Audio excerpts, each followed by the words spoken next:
Hey guys, good morning. कैसे हैं सभी लोग? चैनल पे लाइव है ये आपका क्लास 8 जो करंट इलेक्ट्रिसिटी का बच गया था वो आज हम लोग फिनिश करने वाले हैं। यानी आज इस चैप्टर को फिनिश करेंगे, फुल थ्योरी कवर करेंगे। ठीक है बच्चों, तो सभी लोग चैनल पे लाइव आकर अपना अटेंडेंस लगा ले, वीडियो को लाइक एंड शेयर करें। ठीक है, जो नए बच्चे हैं वो चैनल को जरूर सब्सक्राइब कर लें। एनी हाउ चाहिए उस बच्चे को कोई रोक नहीं सकता। यहाँ पे उस टाइप का मटेरियल आपको करवाया जा रहा है यार। ठीक है, तो इस पॉइंट्स को अपने दिमाग में रखकर स्टडी करना है। तो चलिए, सारे बच्चे प्रेजेंट हो गए हैं। एक बार पेड वाले बच्चे यस सर कमेंट कर दे जल्दी से, थोड़ा ध्यान भी आ जाए मुझे। ठीक है ना, कौन कौन पेड वाले बच्चे हैं? यस सर फटाफट सभी लोग कमेंट करेंगे। ठीक है मेरे प्यारे बच्चों, चलिए हम लोग सेशन को स्टार्ट करते हैं और वीडियो को लाइक कर दे सभी लोग जो देख रहे हैं। तो देखिए हम लोग क्या क्या पढ़े थे इफेक्ट्स ऑफ करंट्स में। जो पिछला क्लास में हम लोग देखे थे उसमें हम लोग इसका इंट्रो देखे थे। इंट्रो देखने के बाद इलेक्ट्रिक करंट के बारे में बताए थे। इलेक्ट्रिक करंट क्या है, the rate of flow of charge. एक बार रिकैप करते हैं, रिकैप करने के बाद हम लोग चैप्टर की ओर मूव ऑन करेंगे। ठीक है बच्चों, ये सब आपको करवाया हुआ है। ठीक है, इलेक्ट्रिक करंट क्या है, rate of flow of charge, यानी कहने का मतलब I is equal to Q by T. ये फॉर्मूला याद रखना है सभी बच्चों को। ठीक है, आगे बढ़ते हैं। इसके बाद मैं आपको बताया था कि करंट का डायरेक्शन किधर होता है, तो वही बताया था किसी विद्युत परिपथ में इलेक्ट्रॉन की प्रवाह की दिशा के विपरीत विद्युत धारा की दिशा मानी जाती है। भी है, ये सब पॉइंट्स याद मैं कल आपको समझाया था बहुत अच्छे तरीके से। उसके बाद इलेक्ट्रिक पोटेंशियल के बारे में बताया था और ये भी बताया था कि ये कौन सा राशि है, ये सब इंपॉर्टेंट है। इसका यूनिट भी बताया था और पोटेंशियल डिफरेंस के बारे में बताया था। फॉर्मूला भी बताया था कि पोटेंशियल डिफरेंस जो होता है वो वर्क डन अपॉन चार्ज होता है बच्चों। ठीक है, जिसका यूनिट जूल पर कूलम बोले या फिर वोल्ट इसे बोला जाता है। ठीक है, इसके बाद आगे आपको बताया था धरती का एक एग्जांपल लेकर बताया था। उसके बाद एक चीज और बहुत ज्यादा इंपॉर्टेंट समझाया था कि इलेक्ट्रिक फील्ड और electric potential in the case of inner part of hollow conductor. Conductor के अंदर में इलेक्ट्रिक पोटेंशियल क्या होगा, कंडक्टर के किनारे पे इलेक्ट्रिक पोटेंशियल क्या होगा, चार्ज देने पे इलेक्ट्रिक पोटेंशियल में क्या प्रभाव होगा, ये सब सारा कुछ आपको समझाया गया है पिछला क्लासेज में। तो जो बच्चों पिछला क्लासेज नहीं देखे हैं फटाफट वीडियो को देख लें। आपको सर्च करना है क्लास नंबर 97 स्टडी इन अड्डा करंट इलेक्ट्रिसिटी सर्च करना, या फिर प्लेलिस्ट में आप जाकर देख सकते हैं, या फिर मैं इस वीडियो को डिस्क्रिप्शन बॉक्स में भी आपको लिंक प्रोवाइड करवा दूंगा। ठीक है मेरे प्यारे बच्चों, तो ये सब हम लोग पिछले क्लास में देखे थे। उसके बाद हम लोग बात किए थे रेजिस्टेंस के बारे में और कुछ कुछ आपको सिंबल भी बताया थे कि कुछ कुछ सेल, जैसे सेल का हो गया, बैटरी का हो गया, ओपन स्विच का, क्लोज स्विच का, तार का जंक्शन का, तार का क्रॉसिंग, बिना संधि बिना जंक्शन का, मतलब हम लोग क्रॉसिंग करेंगे तो कैसे रिप्रेजेंट करेंगे, बल्ब का सिंबल क्या होता है, रेजिस्टेंस का, ये सब बोला था, याद रखना है। ओम्स का लॉ भी क्लियर कर दिए थे। उसके बाद मैं आपको बताया था कि जो मार्केट में आप लोग रेजिस्टेंस परचेज करते हो, प्रतिरोध जो खरीदते हो, उस पे देखोगे कुछ इस टाइप से रहता है, इस टाइप से रहता है, अलग अलग कलर का रहता है। तो वो कलर से मैं उसका कैसे पता लगाऊंगा कि वो कितना ओम का रेजिस्टेंस है, वो आज का क्लासेज में मैं आपको बताऊंगा। ये आपके सिलेबस में तो खैर नहीं है, लेकिन मैं आपको समझाना चाहता हूं। कुछ बच्चे पूछ रहे थे कि सर मुझे सिखा दीजिए, मार्केट से लेते हैं तो मुझे पता नहीं चलता है कि कितने ओम का वो रेजिस्टेंस है। तो आज के बाद गलत ना करेंगे, मुझे पता है, मैं इतना अच्छे तरीका से आपको समझा दूंगा कि मार्केट में जाकर आप कोई भी रेजिस्टेंस या फिर आपके घर में कोई सर्किट है, उस सर्किट में आप लोग बता सकते रेजिस्टेंस देके कि वो कितने ओम का रेजिस्टेंस लगा हुआ है। तो ये सब मैं आपको बताया था। ये भी बताया था कि ये जो नाइक्रोम का तार के लिए VI ग्राफ जो ये दिया हुआ है, और ये भी बताया था कि जो वोल्टेज और करंट का जो ग्राफ होता है वो इस टाइप का होता है, स्ट्रेट लाइन, और स्ट्रेट लाइन जो होता है वो रेजिस्टेंस को रिप्रेजेंट करता है। ठीक है ना बच्चों, जो स्लोप होता है VI ग्राफ का जो स्लोप होता है वो रेजिस्टेंस को बताता है। स्लोप कहने का मतलब टैन थीटा, स्लोप कहने का मतलब टैन थीटा, टैन थीटा के that is equal to resistance. ये चीज मैं आपको पिछला क्लासेस में समझाया था। तो चलिए हम लोग आज का क्लासेस को स्टार्ट करते हैं। ये ओवरव्यू था पिछले क्लासेस का। तो सारे बच्चे पिछले क्लासेस में खैर पेड वाले बच्चों को PDF नहीं दिया गया था, आज आपको PDF दे दिया जाएगा। जैसे क्लासेस खत्म होगा वो PDF दे दिया जाएगा, क्योंकि मैं चाहता था पूरी तरीका से चैप्टर को कंप्लीट करके आपको PDF दे दें, और उसके बाद जो भी डाउट है वो आप बेशक पूछ सकते हैं। ठीक है, और कल के क्लासेस जो होगी उसमें करंट इलेक्ट्रिसिटी से बहुत सारे क्वेश्चन और बहुत सारे न्यूमेरिकल होंगे, तो आज आपको ये चैप्टर कंप्लीट करके ही कल के क्लासेज में प्रेजेंट होना है। ठीक है मेरे प्यारे बच्चों, चलिए हम लोग बात करते हैं। आप मार्केट से रेजिस्टेंस लाते हैं, तो रेजिस्टेंस अपने स्क्रीन पे देखना। रेजिस्टेंस कुछ इस टाइप से होता है यार, अलग अलग कलर उसमें होता है, अलग अलग कलर का रेजिस्टेंस मार्केट में अवेलेबल होता है, देख सकते हैं। ठीक है ना, कुछ इस टाइप से रेजिस्टेंस होता है। तो सर इसका हम लोग रेजिस्टेंस कैसे पता करेंगे? तो देखिए कितना ओम का रेजिस्टेंस है। तो सबसे पहले मेरा पॉइंट्स को पिकअप करना मेरे प्यारे बच्चों, आपको क्या चीज याद रखना है, इसके लिए आपको कलर के साथ साथ कौन सा कलर का सिग्निफिकेंट फिगर का वैल्यू क्या होता है वो, और साथ में मल्टीप्लायर। ठीक है, और उसके बाद टॉलरेंस भी आप याद रख सकते हैं। टेम्परेचर कोफिशिएंट इसका कोई काम है नहीं, आपके लेवल के भी इसका कोई काम नहीं है। ठीक है, तो मेरे प्यारे बच्चों सबसे पहले इसे याद कैसे रखें, इसे देखिए इस ट्रिक से भी याद रख सकते हैं। Bad beer roads our young girls but vodka goes bell get some no. इससे अच्छा मैं आपको एक और सा बहुत अच्छा सरल ट्रिक बताता हूं। मेरे प्यारे बच्चों अपने स्क्रीन पे देखिएगा, ये ट्रिक मत याद रखिएगा, इससे अच्छा मैं आपको समझाता हूं, वो ट्रिक से आप इसे याद रख सकते हैं। बीबी रॉय, देखिए मेरा बात को पिकअप कीजिएगा, क्या मैं लिखना चाह रहा हूं। बीबी रॉय जस्ट नीचे मैं वो ट्रिक लिख देना चाहता हूं। ठीक है, ऊपर से अच्छा होगा कि यहां पे ट्रिक मैं लिखना चाहता हूं। चलिए यहां पे मैं लिखना चाहता हूं, देखिएगा स्क्रीन पे देखना, ऊपर में ही लिख दे तो ज्यादा अच्छा है, यहां पे लिखते हैं।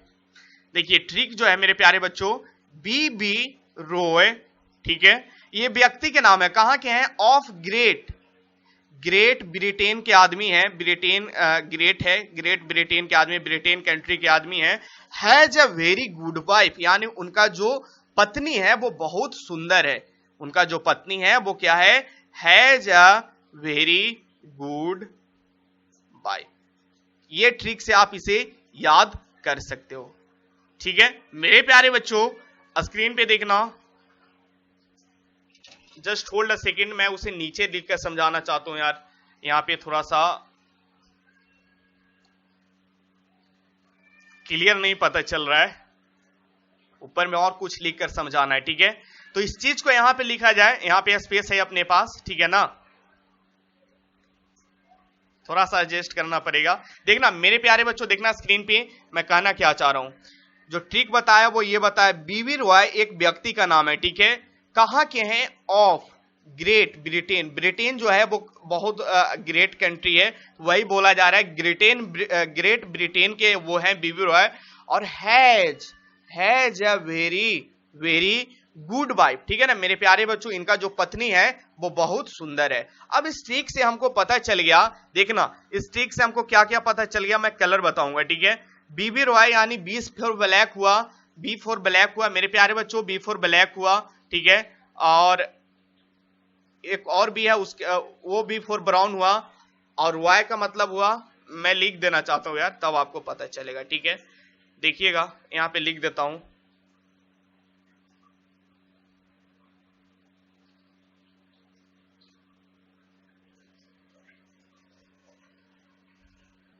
मेरे प्यारे बच्चों मैं यहाँ पे लिख रहा हूँ यार, नीचे में जगह नहीं और नीचे में समझाने में भी दिक्कत होता है, इसीलिए यहाँ पे देखना छोटा छोटा लिख रहा हूँ, कोऑपरेट करना। क्या है, बीबी रॉय, ठीक है, बीबी, हाँ बीबी रॉय एक व्यक्ति का नाम है, ठीक है, of great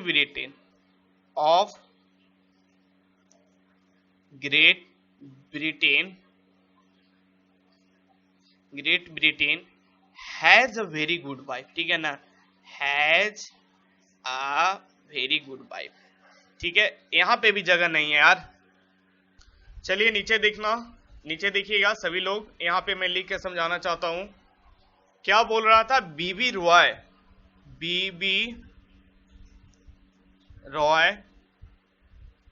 of Great Britain has a very good wife. इस ट्रिक से आपको याद रखना है। ठीक है, मैं आपको एक एक चीज समझाता हूं कैसे इस ट्रिक को लगाना है, बस थोड़ा सा वीडियो को लास्ट तक बने रहिएगा।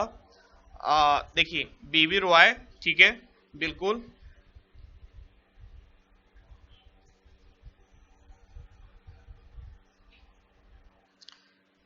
बीबीरॉय of Great Britain, of Great Britain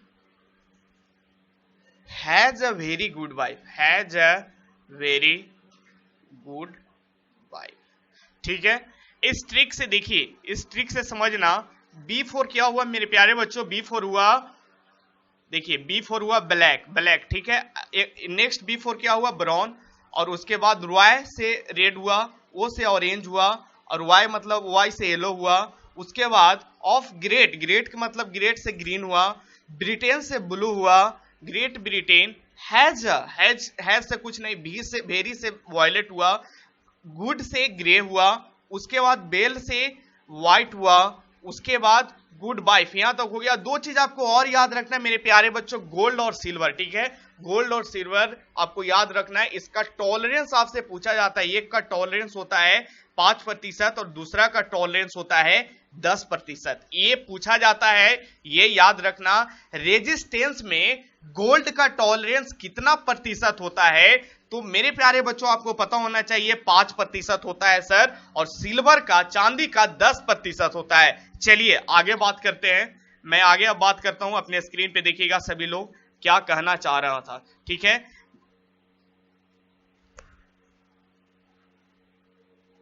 हाँ, B4 क्या बोला था, एक बार मैं यहां लिख देता हूं। B4 ब्लैक हुआ, ब्लैक, B4 ब्राउन हुआ, R for red, O for orange, Y for yellow.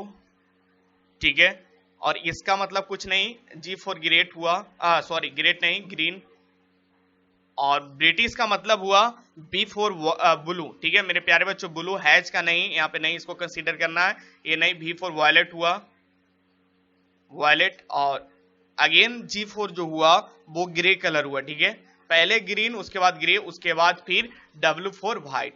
उसके बाद इसका जो सिग्निफिकेंट फिगर है ना, वो सिग्निफिकेंट फिगर 0 से बढ़ेगा। ठीक है, कैसे बढ़ेगा, 0 1 2 3 4। तो सिग्निफिकेंट फिगर हम लोग ऐसे लिख सकते हैं इस ट्रिक में, इस ट्रिक को याद रखना। इसी सीक्वेंस में सिग्निफिकेंट फिगर 0 1 2 3, इसका 4, इसका 5, इसका 6, इसका 7, इसका 8, इसका 9, यानी हाइट के 9 हो गया। इस टाइप से सिग्निफिकेंट फिगर हुआ। ठीक है बच्चों, देख सकते हैं। तो मैं आपको ये तो ट्रिक से आपको पता चल गया सिग्निफिकेंट फिगर कैसे लिखेंगे और मल्टीप्लायर कैसे लिखेंगे। तो पहले गुने 1, उसके बाद 10। ठीक है, 10 से गुना करते हुए चलते जाएंगे। 10 में फिर 10 से गुना करेंगे 100, 100 में 10 से गुना करेंगे तो 1000, के का मतलब 1000 हुआ। 1000 में 10 से गुना करेंगे तो 10,000, 10,000 में 10 से गुना करेंगे तो 100,000, 100,000 कहने का हाँ 10 में 10 से गुना करें ये तो 100,000 यानी 1 लाख हो गया बच्चों। ठीक है, उसके बाद 100,000 में आपको 1 लाख में, यानी कहने का मतलब 1 लाख में आपको 10 से गुना कीजिएगा तो 1 मिलियन होगा। 1 मिलियन में 10 से गुना कीजिएगा तो 10 मिलियन, 10 मिलियन में 10 से गुना कीजिएगा तो 100 मिलियन। यहां तक बस आपको याद रखना है। ठीक है, इस टाइप से आपको याद रखना है बच्चों। ठीक है, मैं जो आपको बताया वो याद रखना, सिग्निफिकेंट फिगर, और ये चीज याद रखना। अब देखिए, अब जो बात आती है मार्केट से रेजिस्टेंस उठा लिए, तो पहला मार्केट से मैं रेजिस्टेंस उठाया हूं वो 4 बैंड का रेजिस्टेंस लेकर आया हूं। ठीक है, 4 बैंड कैसे बोले सर, देखिए इसमें जो कलर है वो 4 होगा, 1 2 3 4। अब समझना, जो ये और ये जो कलर है ना, वो बच्चों सिग्निफिकेंट फिगर होता है। ठीक है, सिग्निफिकेंट फिगर होता है। और इसके बाद 3 गो के बाद जो आपको कलर मिलेगा वो देखिए ऊपर में मैं एरो से रिप्रेजेंट करवाया हूं फिगर में कि कौन किस चीज का फिगर है। उसके बाद ये जो आपको रिप्रेजेंट करता है, यहां पे अगर कोई होता तो यहां पे रिप्रेजेंट करता आपको मल्टीप्लायर का, और उसके बाद यहां पे जो होता है बच्चों वो टॉलरेंस को रिप्रेजेंट करता है। उसके बाद अगर ये साइड होगा, रेजिस्टेंस की ये साइड होगा, तो ये टेम्परेचर कोएफिशिएंट को रिप्रेजेंट करता है। तो सबसे पहले मैं 4 बैंड वाला रेजिस्टेंस का वैल्यू लिखता हूं। ये क्या है, कलर है सर, ग्रे कलर है। तो ग्रे कलर है तो मेरे प्यारे बच्चों ग्रे कलर का सिग्निफिकेंट फिगर 8 है। देखिए ग्रे का सिग्निफिकेंट फिगर कितना है, 8 है, तो बिल्कुल 8 लिख दिए सर। उसके बाद रेड है, रेड का सिग्निफिकेंट फिगर क्या है, रेड का सिग्निफिकेंट फिगर 2 है। ठीक है, रेड का सिग्निफिकेंट फिगर मेरे प्यारे बच्चों वो कितना है, 2 है, लिख दिए सर, बिल्कुल। चलिए सही बात। उसके बाद ये कलर है ऑरेंज। ठीक है ना मेरे प्यारे बच्चों, ऑरेंज का देखिए, ऑरेंज का कितना है सिग्निफिकेंट फिगर? ऑरेंज का सिग्निफिकेंट फिगर आपको नहीं लेना है। ऑरेंज का देखिए एरो जो बता रहा है वो ऑरेंज का आपको टॉलरेंस लेना है, ठीक है ना। टॉलरेंस कितना है? तो ऑरेंज का टॉलरेंस है 1000। 1000 से इसको गुना कर दीजिए, 1000 हो गया। तो हम लोग बोल सकते हैं 82,000, यानी 82,000 या 82 किलो ओम बोलिए, ठीक है ना मेरे प्यारे बच्चों। 82 किलो ओम आ रही, या फिर इसे 82,000 बोल सकते हैं, ठीक है। उसके बाद यहाँ पे आपको टॉलरेंस बताना है, ये रेजिस्टेंस का टॉलरेंस कितना है। तो देखिए यहाँ पे गोल्ड कलर का लगा हुआ है, तो हम लोग बोल सकते हैं 82 किलो ओम 5 ओम का टॉलरेंस है। इसी टाइप से आप इस रेजिस्टेंस को निकाल लेना, ये रेजिस्टेंस को निकाल लेना है, ठीक है मेरे प्यारे बच्चों। जिनको ये कॉन्सेप्ट समझ में आया अच्छी बात, जिनको ये कॉन्सेप्ट नहीं समझ में आया, इससे आपको सिलेबस में नहीं है, बस मैं आपको नॉलेज के लिए समझा रहा था। तो चलिए आगे बढ़ते हैं, जो अपना मेन पॉइंट्स है, मेन मुद्दा है, मेन चीज जो पढ़ना है उस चीज के बारे में हम लोग आगे मूव ऑन करते हैं, ठीक है ना। तो चलिए, ये तो हुआ रेजिस्टेंस। यहां से आपसे क्वेश्चन नहीं पूछेगा, घबराना नहीं है, बिल्कुल घबराइए मत, यहां से आपसे क्वेश्चन नहीं पूछेगा। बस मैं आपको नॉलेज के लिए ये चीज समझाया था, जो 12th में होंगे उनको ये चीज पढ़ना है, ठीक है ना। उसके बाद जो हम लोग आगे बात कर रहे थे वो लगता है फोटो लगाने से कुछ कट गया है, तो मैं आपको समझाना चाहता हूं क्या बात हो रहा था। रेजिस्टेंस के बाद हम लोग पढ़ रहे थे स्पेसिफिक रेजिस्टेंस के बारे में, यानी विशिष्ट प्रतिरोध जिसे बोला जाता है। क्या पढ़ रहे थे? स्पेसिफिक रेजिस्टेंस, जिसे हम लोग क्या बोलते हैं हिंदी में? विशिष्ट प्रतिरोध। विशिष्ट प्रतिरोध, ठीक है। ये क्या चीज है बच्चों, समझिएगा। किसी धातु के एक समान चालक का प्रतिरोध उसकी लंबाई के अनुक्रमानुपाती तथा उसकी अनुप्रस्थ कट का क्षेत्रफल का व्यातु कर्मानुपाती होता है। यानी कहने का मतलब मैं क्या कह रहा हूं वो समझिएगा। जो रेजिस्टेंस होता है मेरे प्यारे बच्चों, वो डायरेक्टली प्रोपोर्शनल टू लेंथ होता है, ठीक है ना। किसी भी धातु का अगर उसका रेजिस्टेंस निकालना है तो वो डायरेक्टली प्रोपोर्शनल टू लेंथ होगा, इनवर्सली प्रोपोर्शनल टू एरिया होगा, ठीक है। एक और सेक्शनल एरिया जो लेना है वो क्रॉस सेक्शनल एरिया लेना है। अनुप्रस्थ काट का क्षेत्रफल जो होता है, जिसे एरिया ऑफ क्रॉस सेक्शन कहते हैं, उसे वो एरिया लिया जाता है, ठीक है। ये इक्वेशन फर्स्ट हुआ, ए इक्वेशन सेकंड हुआ। तो ये दोनों इक्वेशन को जब हम लोग बैलेंस करेंगे तो कुछ इस टाइप से हो जाएगा, R is directly proportional to L by A. Proportionality constant को हटाने के लिए हम लोग प्रोपोर्शनलिटी को हटाने के लिए कांस्टेंट यूज करते हैं। वही कांस्टेंट जो होता है बच्चों वो स्पेसिफिक रेजिस्टेंस होता है, विशिष्ट प्रतिरोध जिसे बोला जाता है, ठीक है। तो ये हुआ R is equal to rho into L by A. एक सूत्र है, ये फॉर्मूला याद आपको रखना है, ठीक है, याद करें, ठीक है मेरे प्यारे बच्चों। आगे बढ़ते हैं, ये चीज आपको समझ में आ गया। रो अर्थात रो है जिसे अनुपातिक स्थिरांक भी बोला जाता है, ठीक है। रेजिस्टिविटी कांस्टेंट जिसे बोला जाता है, ठीक है। रो को हम लोग क्या बोलते हैं? रेजिस्टिविटी कांस्टेंट या फिर अनुपातिक स्थिरांक भी बोल सकते हैं। इसे चालक की पदार्थ की वैद्युत प्रतिरोधकता या विशिष्ट प्रतिरोध कहते हैं, ठीक है। इसे हम लोग क्या बोलते हैं मेरे प्यारे बच्चों? इस चीज को हम लोग विशिष्ट प्रतिरोध बोलते हैं, ठीक है, या फिर वैद्युत प्रतिरोधकता बोल सकते हैं, ठीक है। क्या बोलते हैं? विशिष्ट प्रतिरोध,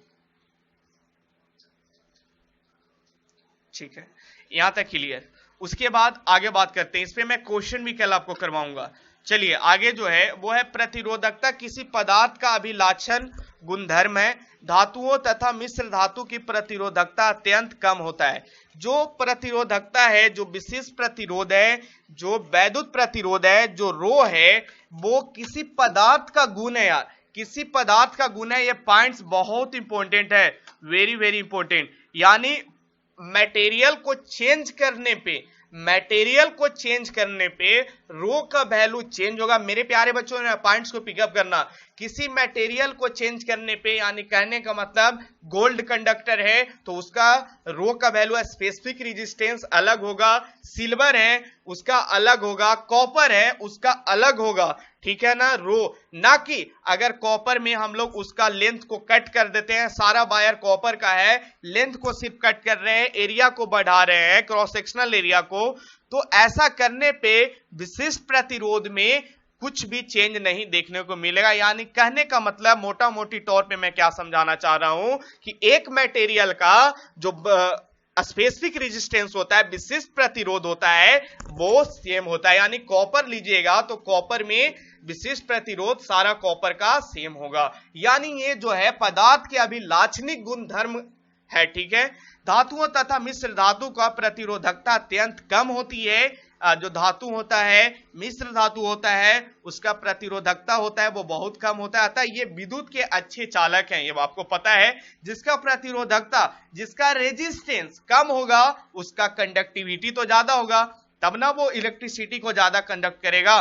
तो आगे बात करते हैं, विद्युत रोधी पदार्थों का प्रतिरोधकता अधिक ऊंची होती है। क्या कहना चाहा जा रहा है, यह स्टेटमेंट आपको समझा रहा है मेरे प्यारे बच्चों, वैसा चीज जो विद्युत रोधी है। यानी विद्युत रोधी कहने का मतलब वो करंट को वो जाने से रोकता है, विद्युत को जाने से रोकता है, तो उस पदार्थ का जो प्रतिरोधकता होती है वो बहुत ज्यादा होती है, जो रेजिस्टिविटी होती है वो हाई होती है, इसलिए वो फ्लो ऑफ करंट को, फ्लो ऑफ चार्ज को रोकता है यार, ठीक है। आगे बात करते हैं, किसी चालक का प्रतिरोध निर्भर करता है, जो चालक का रेजिस्टेंस होता है वो किस चीज पे निर्भर करता है, चालक की लंबाई पर। ये very important point, very very important point, चालक के लंबाई पर निर्भर करता है। कैसे, अभी मैं बताया, resistance is directly proportional to length, लंबाई ज्यादा होने पर प्रतिरोध ज्यादा होगा, यही तो है। रेजिस्टेंस जितना ज्यादा उतना लंबाई, अगर सॉरी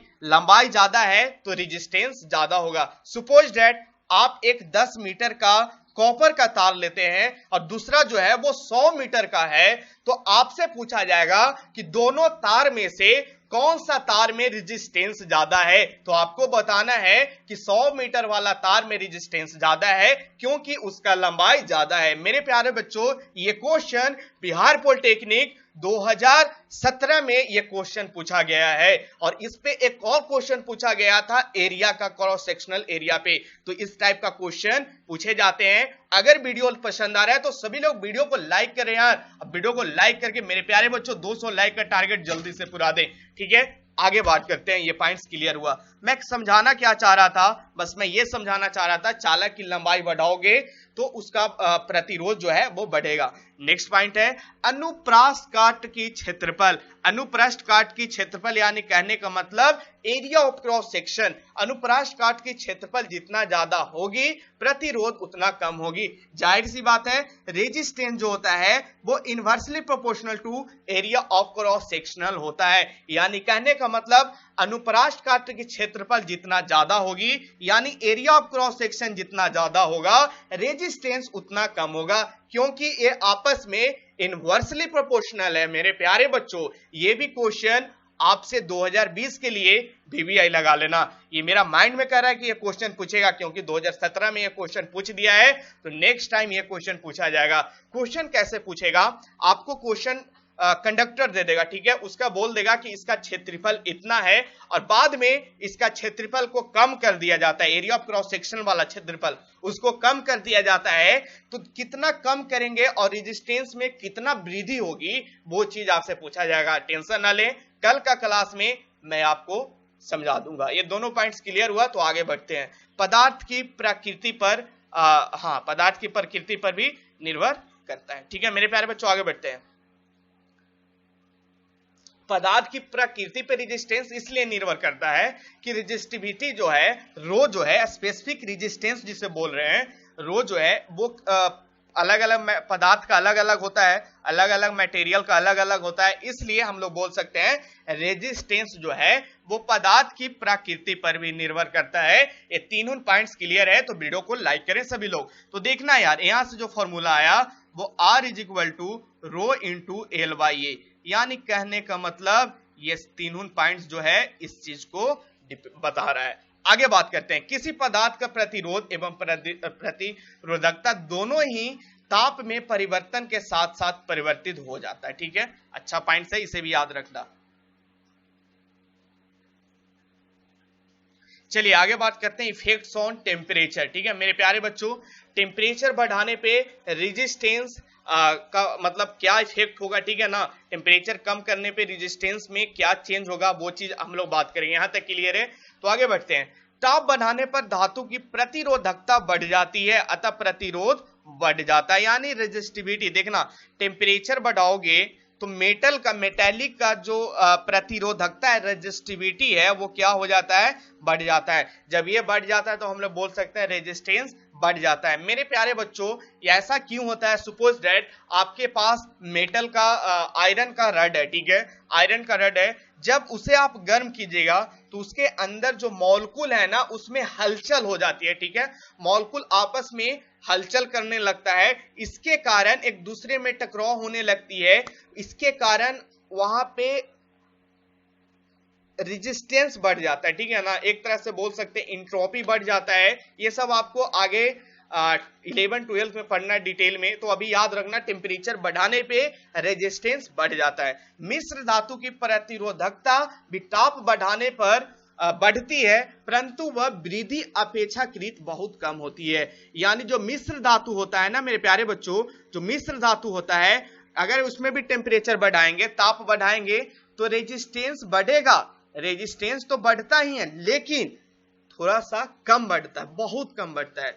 अर्धचालक जैसे semiconductor, silicon, germanium, selenium, carbon आदि प्रतिरोधकता ताप बढ़ाने पर घटता है। ये पॉइंट्स बहुत इंपॉर्टेंट है, वेरी वेरी इंपॉर्टेंट। अर्धचालक मैंने याद करवाया था, जब पीरियोडिक टेबल बताया था तो मैं आपको बोला था कि अर्धचालक आपको याद रखना है, सेमीकंडक्टर आपको याद रखना है कौन कौन है। तो इसमें सिलिकॉन है भाई, जर्मेनियम है, सेलेनियम है, कार्बन है, ठीक है। ये सब प्रतिरोधकता ताप बढ़ाने पर घटता है, ठीक है, टेम्परेचर बढ़ाइएगा तो रेजिस्टेंस जो है घटेगा इस केस में। आगे बात करते हैं। 20 डिग्री सेल्सियस ताप पर कुछ पदार्थ की वैद्युत प्रतिरोधकता बढ़ते क्रम में एवं चालकता घटते क्रम में चांदी, कॉपर, एल्युमिनियम, टंगस्टन, निकल, आयरन, मरकरी, कांच, डायमंड, कागज का शुष्क होता है, ठीक है, ये आप पढ़ सकते हैं या पढ़ने वाला है। आगे बात करते हैं, मैं आगे आपको समझाता हूं यही चीज। देखिए पदार्थ 3 होता है बच्चों, एक चालक होता है, एक अर्धचालक होता है, एक विद्युत अपघट्य होता है, ठीक है। तो ताप बढ़ाने पर प्रतिरोध बढ़ता है चालक में, ऊपर बताया, ताप बढ़ाने पर चालकता घटती है, ठीक है। उसी तरीका से जब प्रतिरोध बढ़ेगा भाई, प्रतिरोध बढ़ेगा तो चालकता जो है वो तो घटेगा, क्योंकि प्रतिरोध ज्यादा रहेगा तो कैसे, उसमें तो करंट का फ्लो नहीं ना होगा, तो चालकता घटती है। उसी तरीका से आप ये तीनों पॉइंट्स को समझ सकते हैं, ऊपर में मैं समझाया हूं। उसके बाद आगे बात करते हैं रेजिस्टिविटी और स्पेसिफिक रेजिस्टेंस के बारे में, ठीक है। तो चलिए आगे बात करते हैं, यहां से भी क्वेश्चन पूछा जाता है। तो ये जो पॉइंट्स है समझिए, प्रतिरोधकता या विशिष्ट प्रतिरोध पदार्थ पर निर्भर करता है। मैं अभी आपको बताया ना यार कि ये जो है वो ना क्रॉस सेक्शनल एरिया ना एरिया पे डिपेंड करता है, बल्कि ये पदार्थ पे डिपेंड करता है। ये बहुत इंपॉर्टेंट पॉइंट है और ये क्वेश्चन आपको पूछा गया, वेरी वेरी इंपॉर्टेंट क्वेश्चन। प्रतिरोधकता या विशिष्ट प्रतिरोध जो है वो पदार्थ पर निर्भर करता है, अर्थात भिन्न भिन्न पदार्थ के प्रतिरोधकता विशिष्ट प्रतिरोध का मान भिन्न होगा। इसे हम लोग रो से प्रदर्शित करते हैं और इसका मात्रक ओम मीटर होता है। कैसे सर, ओम मीटर कैसे हुआ? मेरे प्यारे बच्चों चलिए इसका हम लोग यूनिट निकाल लेते हैं, ठीक है। अभी सूत्र बताया, रेजिस्टेंस जो होता है रो इंटू एल बाई ओ होता है। तो इसका जो हम लोग फॉर्मूला निकालेंगे वो क्या निकालेंगे, जो रो होता है वो आर गुने ए बाई एल होता है। तो रेजिस्टेंस को हम लोग सर ओम में मेजर करते हैं, एरिया को सर हम लोग मीटर स्क्वायर में लिखते हैं और लेंथ को सर मीटर में हम लोग मेजर करते हैं। 1 मीटर से 1 मीटर कैंसिल आउट हो गया तो ओम मीटर इसका ऐसा यूनिट हो गया। मेरे प्यारे बच्चों यही चीज यहाँ पे तो मैं आपको बताया हूं, ये चीज याद रखना, वेरी वेरी आई, ठीक है। चलिए यहां तक क्लियर है, आगे बात करते हैं सर, आगे बात करते हैं। वही चीज देखिए, वही चीज है। अरे भाई नीचे में तो मैं यहाँ पे लिखा हुआ है, अच्छी बात है, ऊपर में आपको ये समझा दिया, ठीक है ना, ये आपको समझा दिया। चलिए आगे बात करते हैं, इलेक्ट्रिक कंडक्टिविटी की बात करते हैं, विद्युत चालकता की बात करते हैं हम, ठीक है। Electric conductivity inversely proportional to resistance होता है, यानी कहने का मतलब कंडक्टेंस जो होता है सर, कंडक्टेंस जो होता है वो इनवर्सली प्रोपोर्शनल टू रेजिस्टेंस होता है।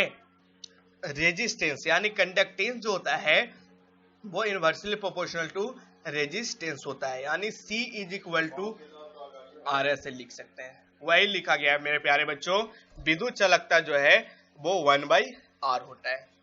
ठीक है, मैं ऊपर आपको समझाया था, ये बात ऊपर मैं समझाया था कि चालकता बढ़ेगा, कब बढ़ेगा? जब प्रतिरोध कमेगा। समझ रहे हैं मेरा पॉइंट्स को दिमाग में घुसाइएगा।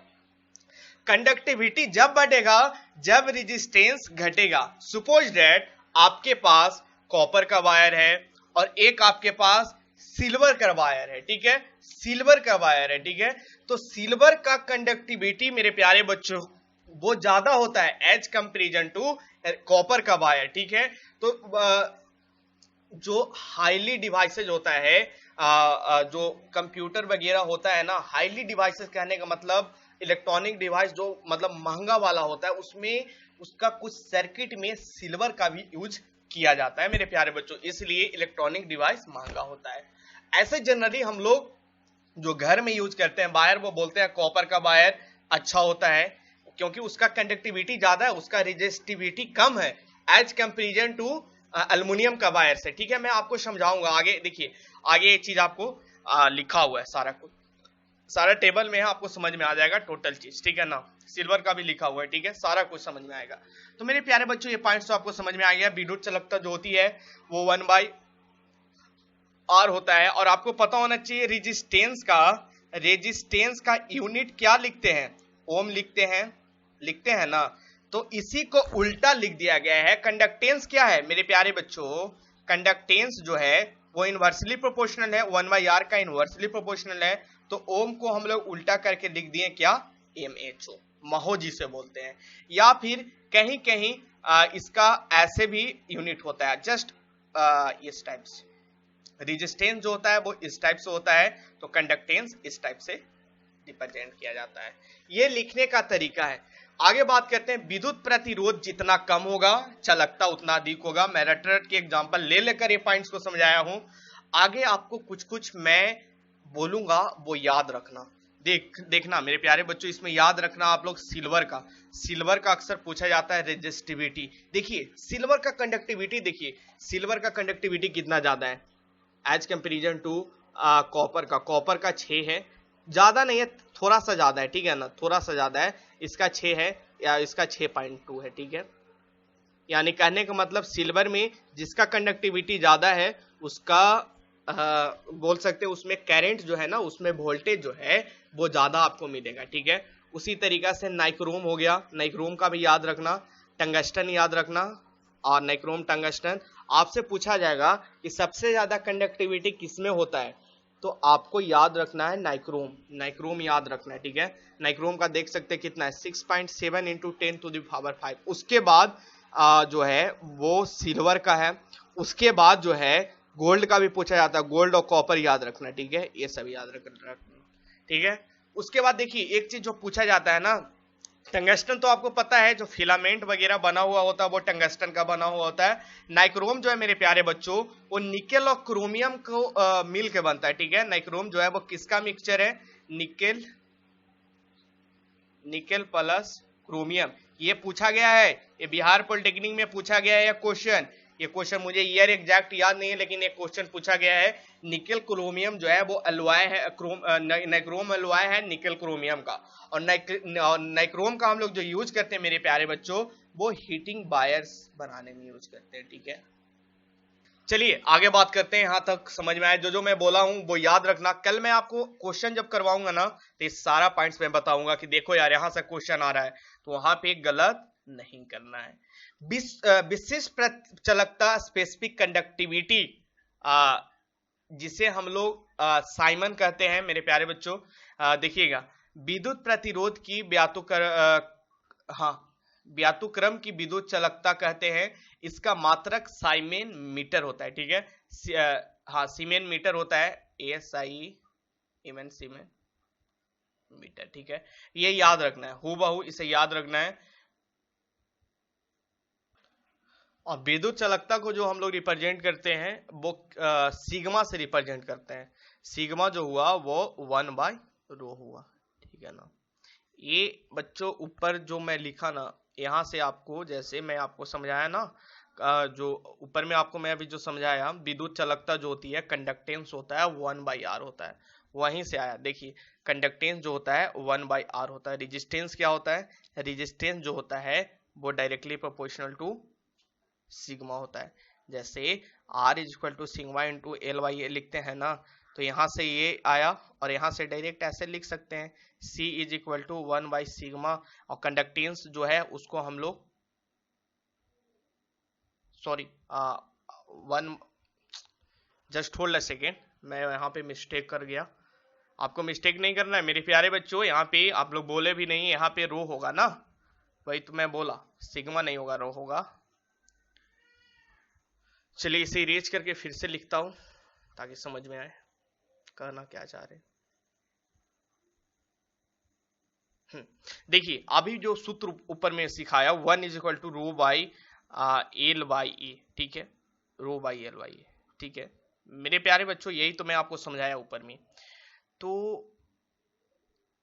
आगे जब इसे लिखेंगे तो resistance is directly proportional to rho ऐसे लिख सकते हैं। उसके बाद नीचे में एक फॉर्मूला मैं आपको सिखाया था, जो कंडक्टेंस होता है वो 1/r होता है, तो कंडक्टेंस 1/रो ऐसे लिख सकते हैं। तो रो जो कंडक्टेंस होता है इसका जो हम लोग रिप्रेजेंट करते हैं बच्चों, वो सिग्मा से भी रिप्रेजेंट करते हैं। स्पेसिफिक कंडक्टिविटी को हम लोग सिग्मा से रिप्रेजेंट करते हैं, तो सिग्मा इज इक्वल टू 1/रो ऐसे लिख सकते हैं, ठीक है। ये फॉर्मूला की मदद से आप लोग निकाल सकते हैं, और इसका यूनिट पूछा जाता है तो सीमेन मीटर इसका यूनिट है, और ये सूत्र आपको याद रखना है।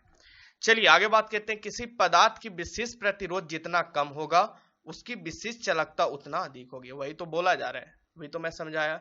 मानव शरीर शुष्क के विद्युत प्रतिरोध के परिमाण की कोटि 10⁶ ओम होती है, जबकि ये आपको नॉलेज के लिए याद रखना है, ठीक है, ये आपसे पूछा नहीं जाएगा। चलिए आगे बात करते हैं कॉम्बिनेशन ऑफ रेजिस्टेंस, यहां से क्वेश्चन पूछेगा और ये चीज आपको पता होना चाहिए मेरे प्यारे बच्चों। आगे बात करते हैं, इस पॉइंट्स पे थोड़ा सा टाइम लगेगा, बस आपको समझना है। और आज का क्लासेज 1 घंटा 15 मिनट, 1.25 घंटा का क्लासेज होगा, तो थोड़ा सा कोऑपरेट करना, ठीक है ना। कॉम्बिनेशन ऑफ रेजिस्टेंस आपको पता है दो तरह का कॉम्बिनेशन होता है, एक सीरीज कॉम्बिनेशन और दूसरा पैरेलल कॉम्बिनेशन। इस संयोजन में प्रत्येक प्रतिरोध एक सिरे दूसरे प्रतिरोध से जुड़ा होता है, ठीक है। जैसे कि नीचे आपको डायग्राम में बताया हुआ है, इसका सिरा जो है, इसका सिरा है वो इसका सिरा से जुड़ा हुआ है, ठीक है, यानी एक सिरे दूसरे प्रतिरोध के से जुड़ा होता है, ताकि सभी प्रतिरोध एक ही धारा प्रवाहित हो। सभी प्रतिरोध में जो करंट होता है मेरे प्यारे बच्चों, ये यहाँ करंट जो होता है I is equal to current, current जो होता है वो क्या होता है, सेम होता है। उसके बाद प्रत्येक प्रतिरोध के सिरे पर विभवांतर प्रतिरोध के अनुसार अलग अलग होगा। इस संयोजन में तुल्य प्रतिरोध सभी प्रतिरोधों का बराबर होगा। मैं आपको समझाऊंगा क्या कहना चाह रहा है। बस ये चीज याद रखना कि धारा जो है वो सब में सेम होता है, करंट जो है सभी जगह सेम होगा। विभवांतर यानी पोटेंशियल वोल्टेज जो है वो सभी जगह अलग होगा। करंट सेम होगा लेकिन वोल्ट जो होगा वो डिफरेंट होगा। एक किसका केस में होगा, ये जो होगा वो आपको सीरीज कॉम्बिनेशन का केस में होगा, सीरीज कॉम्बिनेशन के केस में होगा।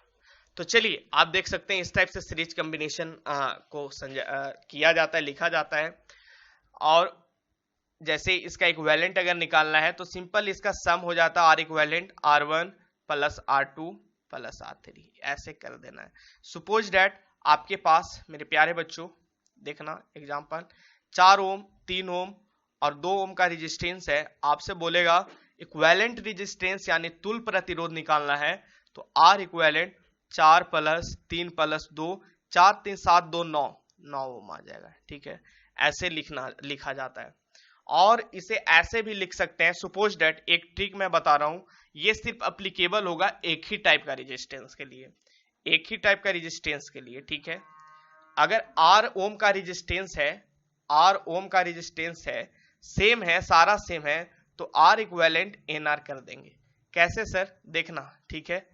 3 रेजिस्टेंस है, सपोज दैट मेरे प्यारे बच्चों 3 रेजिस्टेंस है, 2 ओम का 3 रेजिस्टेंस है, तो इसका आर इक्विवेलेंट डायरेक्ट कितना का रेजिस्टेंस है, एन का value number of resistance, 3 resistance है रेजिस्टेंस का वैल्यू कितना है, 2 ओम है प्रत्येक का, तो 3 दूनी 6 ट्रिक से आ गया।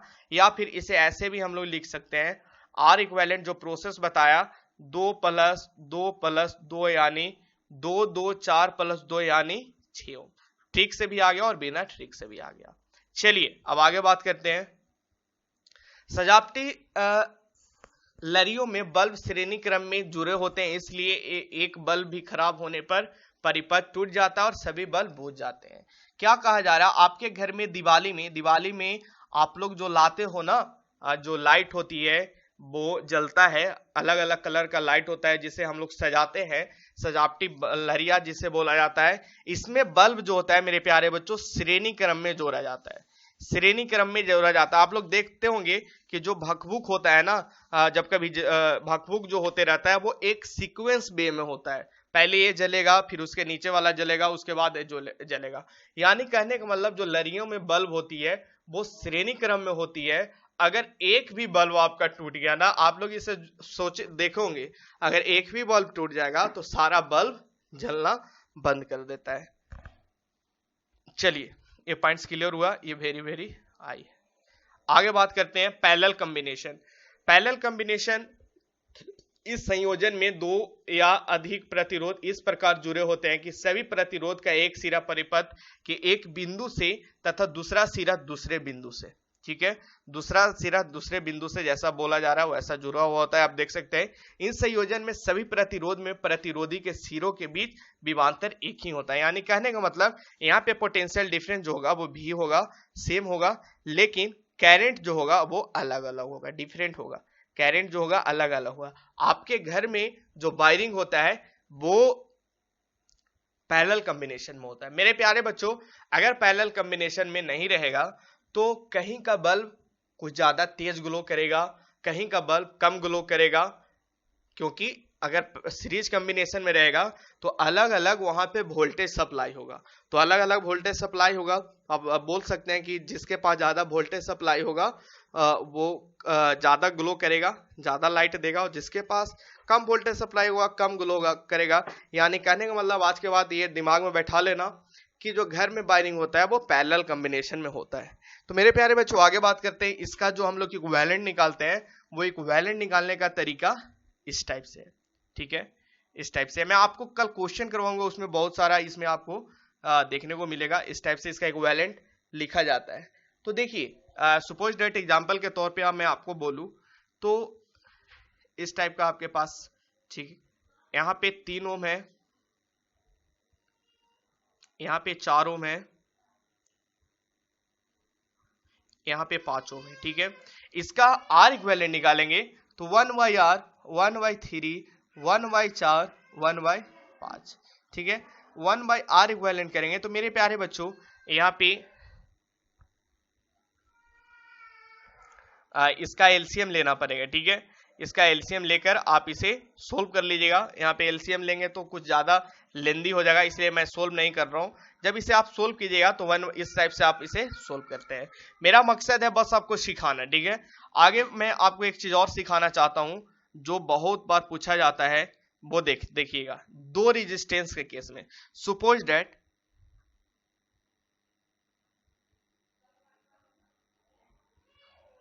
ये 4 ओम का है और ये 2 ओम का है, ये दोनों आपस में पैरेलल कॉम्बिनेशन है। अब आपसे पूछेगा कि आर इक्विवेलेंट निकाले, तो मेरे प्यारे बच्चों आर इक्विवेलेंट जो निकलेगा वो इस टाइप से 2 ओम के केस में ऐसे लिखना, ठीक है, R1 + R2। न्यूमेरिकल बनाने में थोड़ा सा टाइम यहाँ पे कम लगेगा, इस फॉर्मूला को याद रखिएगा 2 रेजिस्टेंस में। यानी क्या कहना चाह रहे हैं सर, आर इक्विवेलेंट यहां से लिखेंगे, वो लिखेंगे, देखना R1 R2, R1 R2 कितना है, एक 4 है और एक 2, 4 दूनी 8 और 4 + 2 यानी 8/6 लिखेंगे। इस टाइप से इसका आ गया। अगर इसे प्रोसेस से बनाइएगा तो प्रोसेस से भी बनाइए इस क्वेश्चन को, देखते हैं दोनों में वैल्यू सेम आता है कि नहीं। तो देखना है यार 1/r इक्विवेलेंट 1/4 + 1/2 लिखेंगे। 4 2 का एलसीएम 8 आ गया मेरे प्यारे बच्चों, और ये 4 दूनी 8 पर 2 हो जाएगा और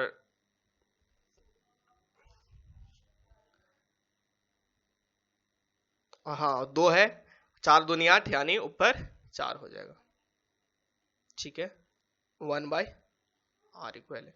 तो यहां से r इक्वेलेंट लिखेंगे, r इक्वेलेंट कर रहे हैं तो 8/6 हो जाएगा ना, उलट जाएगा 8/6। देख सकते हैं दोनों में सेम आया।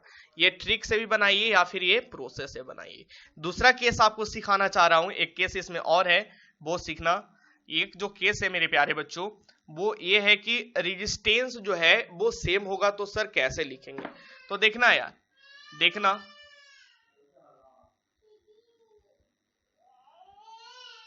4 ओम 4 ओम 4 ओम, ये सारा आपस में क्या है मेरे प्यारे बच्चों, सेम है, ठीक है, एक ही तरह का रेजिस्टेंस है। तो यहाँ पे आर इक्विवेलेंट जो लिखेंगे R/N कर देंगे, यानी कहने का मतलब डायरेक्ट आर इक्विवेलेंट लिख देंगे यहां से क्या, 4/N का वैल्यू नंबर ऑफ रेजिस्टेंस कितना है, 3 है, 4/3 लिख देंगे, 4/3 हो। इसे हम लोग प्रोसेस से बनाते हैं। तो देखना मेरे प्यारे बच्चों, नीचे देखना, प्रोसेस से आपको सिखा रहा हूं।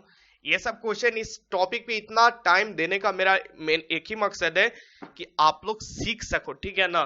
प्रत्येक टाइप का, इस टाइप का क्वेश्चन आपको पूछा गया है, 2020 में भी क्वेश्चन पूछा है, सॉरी 2020 नहीं है, 2019 में, 2020 में तो आप लोग एग्जाम दोगे, 2019 में क्वेश्चन पूछा गया है, ठीक है ना, कॉम्बिनेशन ऑफ रेजिस्टेंस वाला।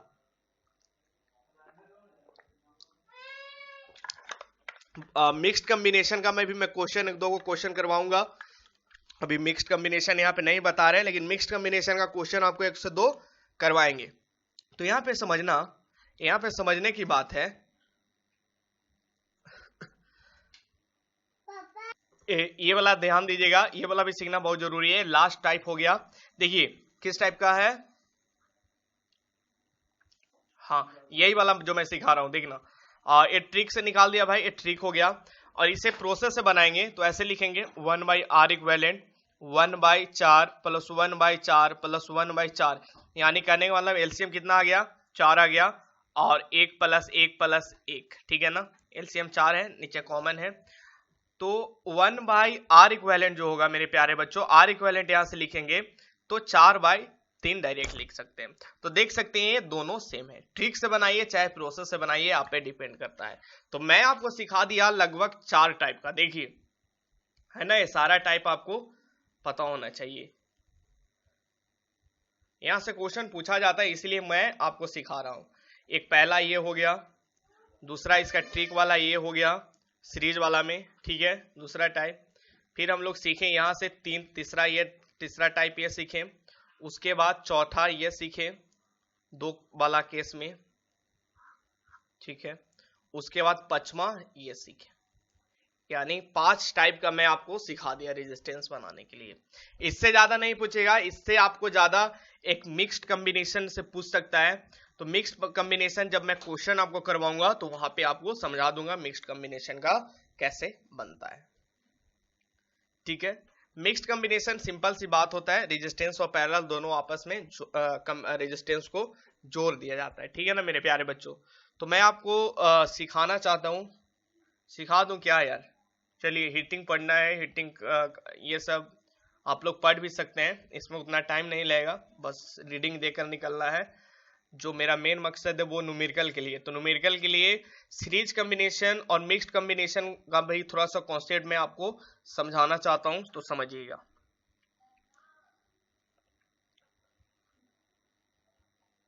देखना, मिक्स्ड कॉम्बिनेशन में कहने का मतलब सीरीज और पैरेलल का मिक्स्ड होगा, ठीक है ना, जो क्वेश्चन होगा वो मिक्स्ड होगा। क्वेश्चन कुछ इस टाइप से रहेगा, यहाँ पे रेजिस्टेंस लगा हुआ है 2 ओम का, और फिर यहाँ पे रेजिस्टेंस जो लगा हुआ है, थोड़ा सा इससे मैं थोड़ा टफ भी क्वेश्चन करवाऊंगा, व्हीटस्टोन ब्रिज भी थोड़ा सा सिखाऊंगा, लेकिन मैं सोच रहा हूँ वो सब इलेक्ट्रोस्टैट जब पढ़ाऊं, पढ़ना तो खैर व्हीटस्टोन ब्रिज यहाँ पे ही है, लेकिन इलेक्ट्रोस्टैट जब मैं पढ़ाऊंगा तो आपको मैं वहां पे समझाऊंगा अच्छे से। ये 2 ओम है और ये 3 ओम है और ये 4 ओम है। आर इक्विवेलेंट यहाँ से लिखना होगा बच्चों, वो क्या लिखना होगा, डायरेक्ट लिख सकते हैं। सबसे पहले ये आपस में पैरेलल है, तो पैरेलल को कैसे लिखेंगे, 3 गुने 4/3 + 4, अभी मैं बताया। टाइप 3 में जो टाइप 3 या टाइप 4 में आपको सिखाया, यही चीज ना सिखाया ऊपर में। उसके बाद फिर ऐसे ऐड हो जाएगा आर इक्विवेलेंट, तो सिंपल सी बात है भाई, 4 12 बाई 4 और 3 7 प्लस 2, इसको ऐड कर लीजिएगा, आर इक्विवेलेंट, ये सर्किट का रेजिस्टेंस आ गया। आगे बात करते हैं, ये मिक्स कॉम्बिनेशन हुआ। अब हम लोग आगे बात करते हैं यार, जो मेन टॉपिक है वो टॉपिक पे अब आते हैं। देखिए, commercial measurement of electric energy, ये चीज पढ़ना जरूरी है और इस पे क्वेश्चन आपसे पूछा जाता है। व्यय ऊर्जा बच्चों क्वेश्चन पूछता है, ठीक है, अक्सर क्वेश्चन पूछता है कि खपत हुआ ऊर्जा आपको निकालना होता है। तो वो चीज को सीखने के लिए आपको पढ़ना जरूरी है, ठीक है। तो चलिए, कॉमर्शियल हम जानते हैं कि 1 वाट शक्ति के परिपथ 1 जूल ऊर्जा प्रति सेकेंड है ना। पावर जो होता है वो बर्गडन अपन टाइम होता है, और बर्गडन को जूल में हम लोग मेजर करते हैं, और बर्गडन अपन टाइम को सेकेंड, तो पावर कैसे यूनिट वाट, वही चीज लिखा जा रहा है मेरे प्यारे बच्चों। आगे ये क्लियर हो जाएगा कि 1 वाट शक्ति परिपथ में 1 जूल प्रति सेकेंड खर्च होता है।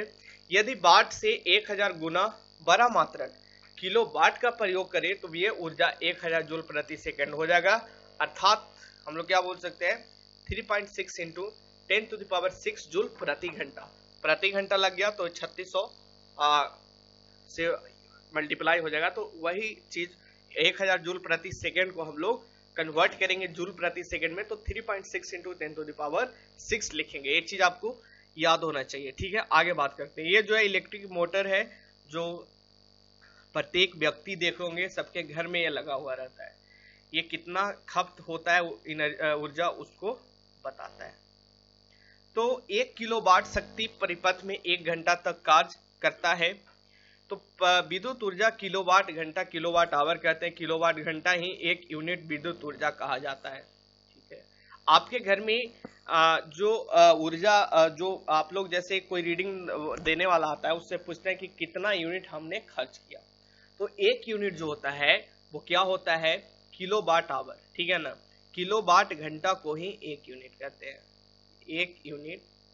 1 यूनिट होता है किलोवाट आवर, 1 किलोवाट आवर, ठीक है। ये चीज याद रखना, ये चीज वेरी वेरी इंपॉर्टेंट क्वेश्चन है। आगे बात करते हैं, 1 किलोवाट घंटा। 1 किलोवाट घंटा में हम लोग क्या लिख सकते हैं, 3.6 इंटू 10⁶ जूल, ऊपर अभी बताया, इसी को तो 1 यूनिट लिख सकते हैं, 1 यूनिट भी बोल सकते हैं। चलिए आगे, ये सब याद रखना, ये सारा पॉइंट्स याद रखना बहुत इंपॉर्टेंट है। उदाहरण के लिए आप लोग देख सकते हैं, यदि 10 वाट के 10 बल्ब 10 घंटे तक जलते हैं तो प्रयोग की गई विद्युत ऊर्जा क्या होगी यार मेरे प्यारे बच्चों। 10 वाट का बल्ब है, 10 वाट का बल्ब है, 10 घंटे के लिए जलता है, और 10 वाट के बल्ब 10 बल्ब है, ठीक है, 10 वाट के 10 बल्ब 10 घंटे के लिए जलता है, तो सिंपल हम लोग बोल सकते हैं वो 1000 वाट घंटा, उसका जो एनर्जी है वो 1000 वाट घंटा है, ठीक है। और इसी को हम लोग किलो वाट में 1 किलो वाट आवर लिख सकते हैं। 1 किलो वाट में 1000 वाट होता है, इसीलिए 1000 वाट 1 किलो वाट आवर लिखे, और 1 किलो वाट 1 आवर 1 यूनिट के बराबर होता है। ये चीज ऊपर में आपको बताया, एक एग्जांपल के तौर पे आपको समझा दिया। यहां से मैं क्वेश्चन आपको करवाऊंगा, और जब मैं वहां पे किलोवाट आवर में मेजरमेंट लूंगा तो आप ये मत पूछना कि सर किलोवाट आवर में क्यों ले रहे हैं। किलोवाट ही आवर में 1 यूनिट इज इक्वल टू, जो इंडस्ट्रियल स्केल पे हम लोग विद्युत ऊर्जा का खपत जो मेजर करते हैं वो किलोवाट आवर में ही मेजर करते हैं, ठीक है। तो ये चीज आपको पता होना चाहिए। अब थोड़ा सा हीटिंग इफेक्ट ऑफ करेंट्स के बारे में जान लेते हैं। तो मेरे प्यारे बच्चों, किसी चालक अथवा परिपथ में विद्युत धारा प्रवाहित होने पर वो गर्म कर देती है, ठीक है। जैसे आप लोग देखोगे, इसको ऐसे भी मैं आपको समझा सकता हूं कि जैसे आपके घर में स्टेबलाइजर वगैरह है जो वोल्टेज को कंट्रोल करता है, वो क्या होता है ना कि ज्यादा देर उसको यूज करने पे वो गर्म हो जाता है। तो यही उसका मेन कारण है, हीटिंग इफेक्ट, करंट का हीटिंग इफेक्ट। क्योंकि बच्चों जैसे सपोज दैट मैं आपको बताना चाहता हूं, एक तरफ करंट फ्लो हो रहा है, ठीक है, और दूसरा रेजिस्टेंस जो है वो करंट को अपोज कर रहा है, दोनों आपस में टकरा रहा है। तो आपस में टकराने से एक तरह से थोड़ा इंटरनल सोच के मॉलिक्यूल लेवल पे सोचिए, फ्रिक्शन पैदा होता है, ठीक है। तो फ्रिक्शन के कारण गर्म होने लगता है। तो वही चीज यहाँ पे लिखा हुआ है, किसी चालक अथवा परिपथ में विद्युत धारा प्रवाहित होने पर वो गर्म कर देती है, इसे विद्युत धारा की ऊष्मीय प्रभाव कहते हैं, ठीक है, heating effect of electric current कहते हैं। यदि चालक का प्रतिरोध R है, t समय तक I धारा प्रवाहित होने पर उत्पन्न ऊष्मा H = I² RT से पूछा जाता है। और ये फॉर्मूला बहुत इंपॉर्टेंट है, वेरी वेरी इंपॉर्टेंट, ठीक है, ये फॉर्मूला बहुत ज्यादा इंपॉर्टेंट है। या फिर इसे और हम लोग लिख सकते हैं, देखिए ऐसे भी लिख सकते हैं मेरे प्यारे बच्चों, समझना, H = I² RT, ठीक है, ये तो पता हो गया। और एक चीज समझना, V = IR होता है, ठीक है। तो इसे ऐसे भी लिख सकते हैं, H = I गुने R गुने T, I² की जगह I कर दिए, और IR के जगह भी लिख सकते हैं ना यार। तो H = I गुने V गुने T, या फिर H = VI। ये भी फॉर्मूला बहुत ज्यादा इंपॉर्टेंट है, और ये भी फॉर्मूला, ये दोनों फॉर्मूला आपको याद रखना है, वेरी वेरी इंपॉर्टेंट। सभी लोग वीडियो को लाइक करें यार, वीडियो को शेयर करें, ठीक है। चलिए आगे बात करते हैं, ये दोनों फॉर्मूला याद रखना है। विद्युत धारा के ऊष्मीय प्रभाव को जूल हीटिंग या ओमिक हीटिंग या प्रतिरोध उष्मा रेजिस्टिव हीटिंग भी कहा जाता है। ये याद रखना है, आपके नॉलेज के लिए है, ठीक है। और वही देखिए एप्लीकेशन है, एप्लीकेशन मैं आपको समझाना चाहता हूँ, पढ़ कर आगे बढ़ेंगे। एप्लीकेशन में उतना टाइम आपको देना नहीं है, यहाँ से जो जो इम्पोर्टेंट है उसके बाद। और सबसे ज्यादा इम्पोर्टेंट चीज है ये चीज, PVI/R के संबंध में इंटर रिलेशन, बहुत ज्यादा इंपॉर्टेंट चीज है यार, क्योंकि यहाँ से न्यूमेरिकल बनते हैं, अच्छा क्वेश्चन बनेगा। तो मेरे प्यारे बच्चों देखिए आगे बात करते हैं। इलेक्ट्रिक फ्यूज, विद्युत परिपथों की सुरक्षा हेतु विद्युत फ्यूज का प्रयोग किया जाता है। बिल्कुल आपसे क्वेश्चन पूछेगा कि विद्युत फ्यूज को हम लोग क्यों प्रयोग करते हैं, तो विद्युत परिपथों की सुरक्षा के लिए, ठीक है। पहला MCQ निकल के आया, इसमें उच्च प्रतिरोध और निम्न गलनांक का एक पतला तार होता है, बहुत ज्यादा इंपॉर्टेंट, 10 स्टार भी लगा देंगे तो कम होगा। उच्च प्रतिरोध और निम्न गलनांक, कल क्वेश्चन में ये पूछेंगे, गलत कोई मत करना, पतला तार होता है, वेरी वेरी इंपॉर्टेंट। चलिए 10 स्टार वाला है। और सारे बच्चे नोट्स बनाते हुए चलेंगे, मैं फिर से बोल रहा हूं, जो पेड वाले बच्चे हैं सारे बच्चे नोट्स बनाएंगे।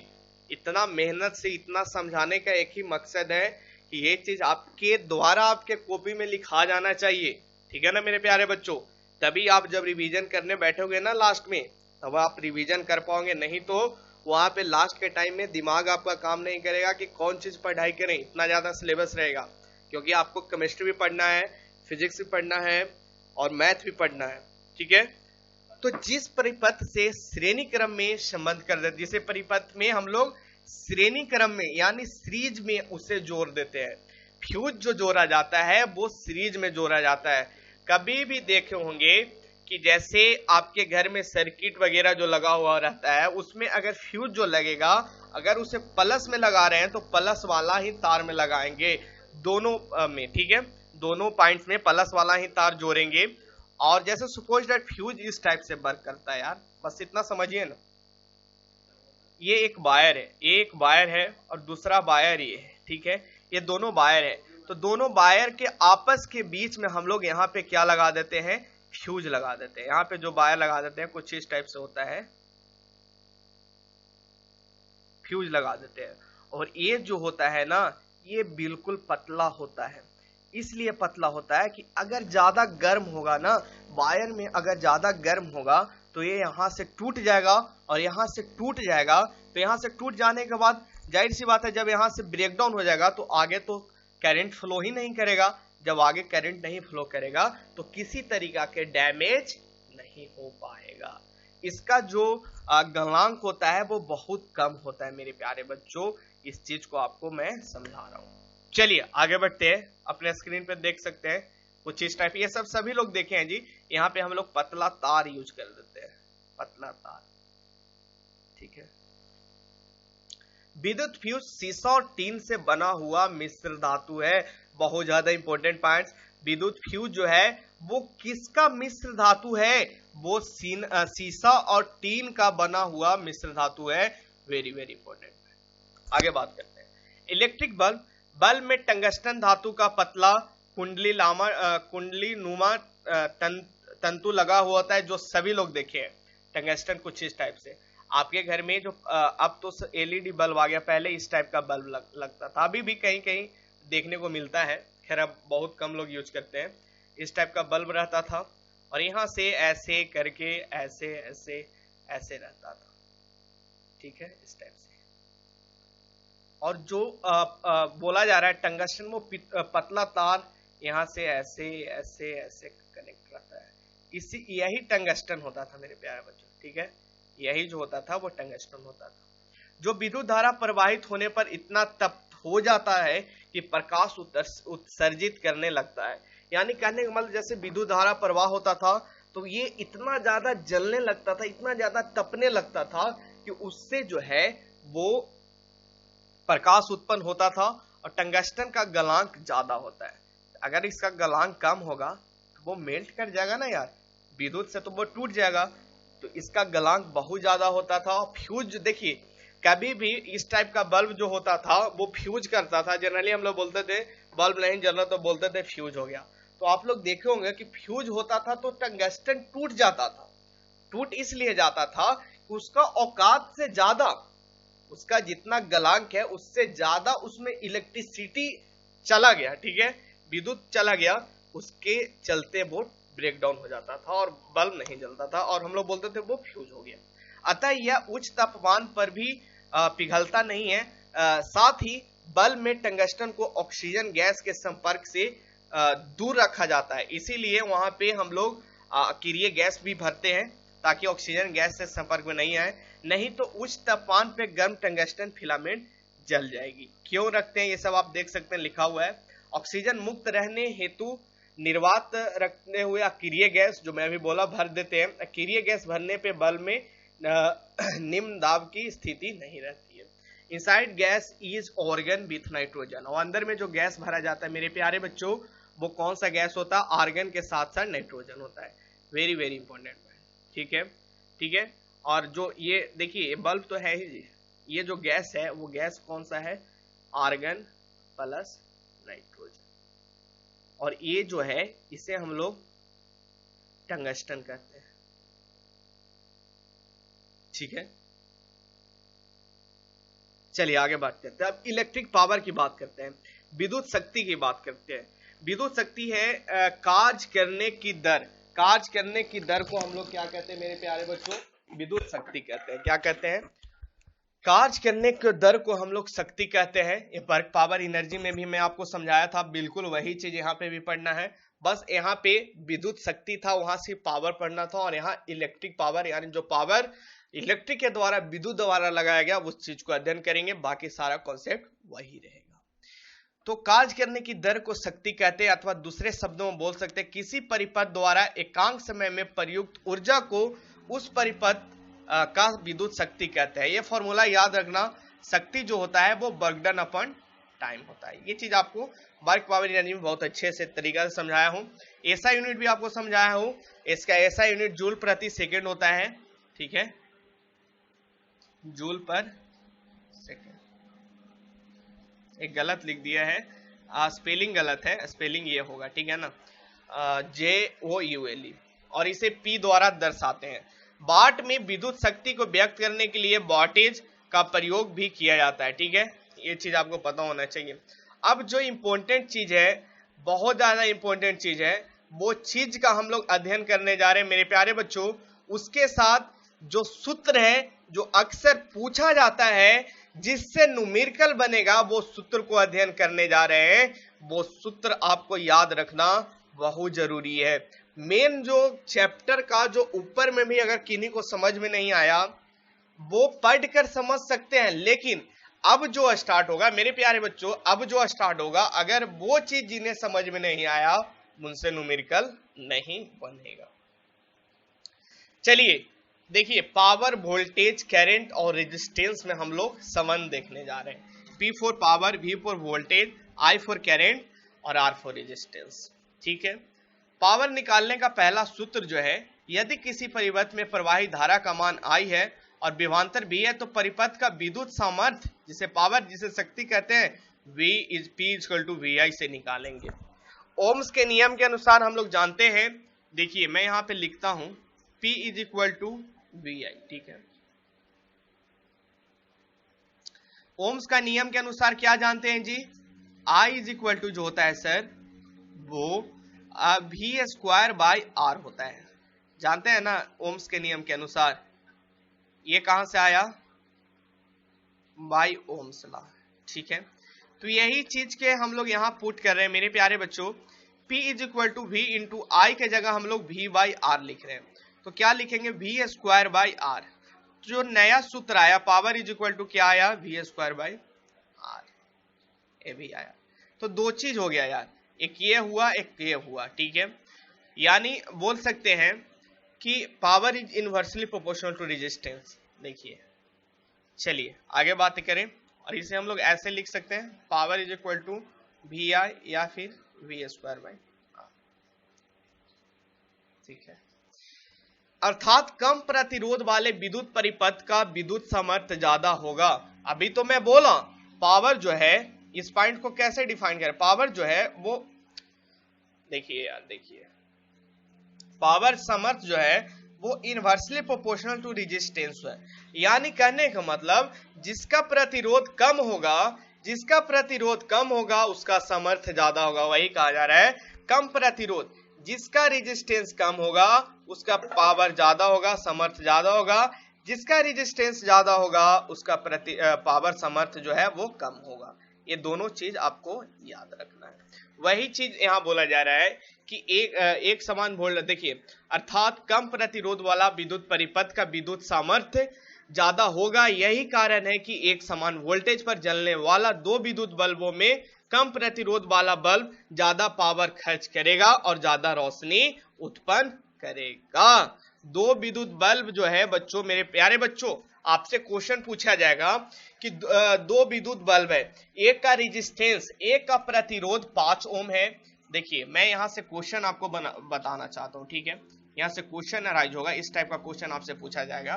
दो बल्ब है, ठीक है, 2 बल्ब है, ठीक है, 2 बल्ब है। क्या करना चाह रहे हैं सर, एक का रेजिस्टेंस R1 कितना है, 5 ओम है, और दूसरा का रेजिस्टेंस 10 ओम है। ठीक है, तो आपसे पूछा जाएगा कि ज्यादा पावर खर्च कौन करेगा, ज्यादा पावर खर्च कौन करेगा, पहला क्वेश्चन। और इसके बाद जो ज्यादा पावर खर्च करेगा वो ज्यादा रोशनी उत्पन्न करेगा। तो ज्यादा कौन ग्लो करेगा, दोनों क्वेश्चन एक ही है, आपको पता करना है ज्यादा पावर खर्च कौन करेगा। तो जाहिर सी बात है मेरे प्यारे बच्चों, ये क्वेश्चन पूछा जाएगा ज्यादा पावर खर्च कौन करेगा, तो जिसका रेजिस्टेंस कम, जिसका रेजिस्टेंस कम वो ज्यादा पावर खर्च करेगा। यानी 5 ओम वाला जो बल्ब है वो ज्यादा पावर खर्च करेगा। ठीक है, जब ज्यादा पावर खर्च करेगा तो ये ज्यादा रोशनी भी उत्पन्न करेगा। तो आगे ऐसे भी लिख सकते हैं कि ये ज्यादा रोशनी उत्पन्न करेगा। ठीक है बच्चों, एज कंपेरिजन टू 10 ओम वाला बल्ब। ये दोनों पॉइंट्स क्लियर हुआ। अब आगे बात करते हैं विद्युत ऊर्जा का रूपांतरण। ये आप लोग पढ़ सकते हैं, ठीक है ना यार। ध्वनि ऊर्जा में जैसे देखिए बल्ब हो गया, ट्यूबलाइट आदि ये सब हो गया, लाइट ऊर्जा में कन्वर्ट कर देता है, विद्युत ऊर्जा को लाइट में कर देता है। बल्ब क्या है यार, विद्युत ऊर्जा में, ध्वनि ऊर्जा में, उसमें ये जो है विद्युत ऊर्जा ये लाइट एनर्जी में कर देता है, ठीक है ना, लाइट एनर्जी में कर देता है। बल्ब ट्यूबलाइट है, उसमें हम लोग प्रकाश करंट डालते हैं, तो वो लाइट एनर्जी में कर देता है, ठीक है, लाइट प्रोड्यूस करता है। इसी तरीके से टेलीफोन जो है वो ध्वनि ऊर्जा में, ये सब याद रख कर लेना, ठीक है। चलिए आगे बात करते हैं। जब किसी चालक में विद्युत परिवाहित की जाती है तो उसमें ऊष्मा उत्पन्न होती है। यह घटना विद्युत धारा का उष्मीय प्रवाह कहते हैं। ये तो आपको बताया गया।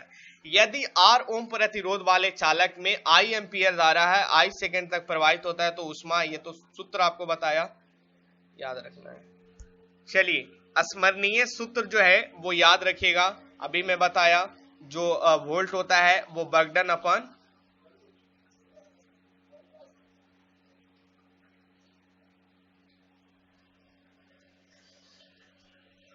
चलिए ये चीज कहां से आया है, आपको थोड़ा सा दिक्कत होगा, मैं आपको समझा रहा हूं। देखना पावर क्या होता है मेरे प्यारे बच्चों, पावर जो होता है वो बर्गडन अपॉन टाइम होता है।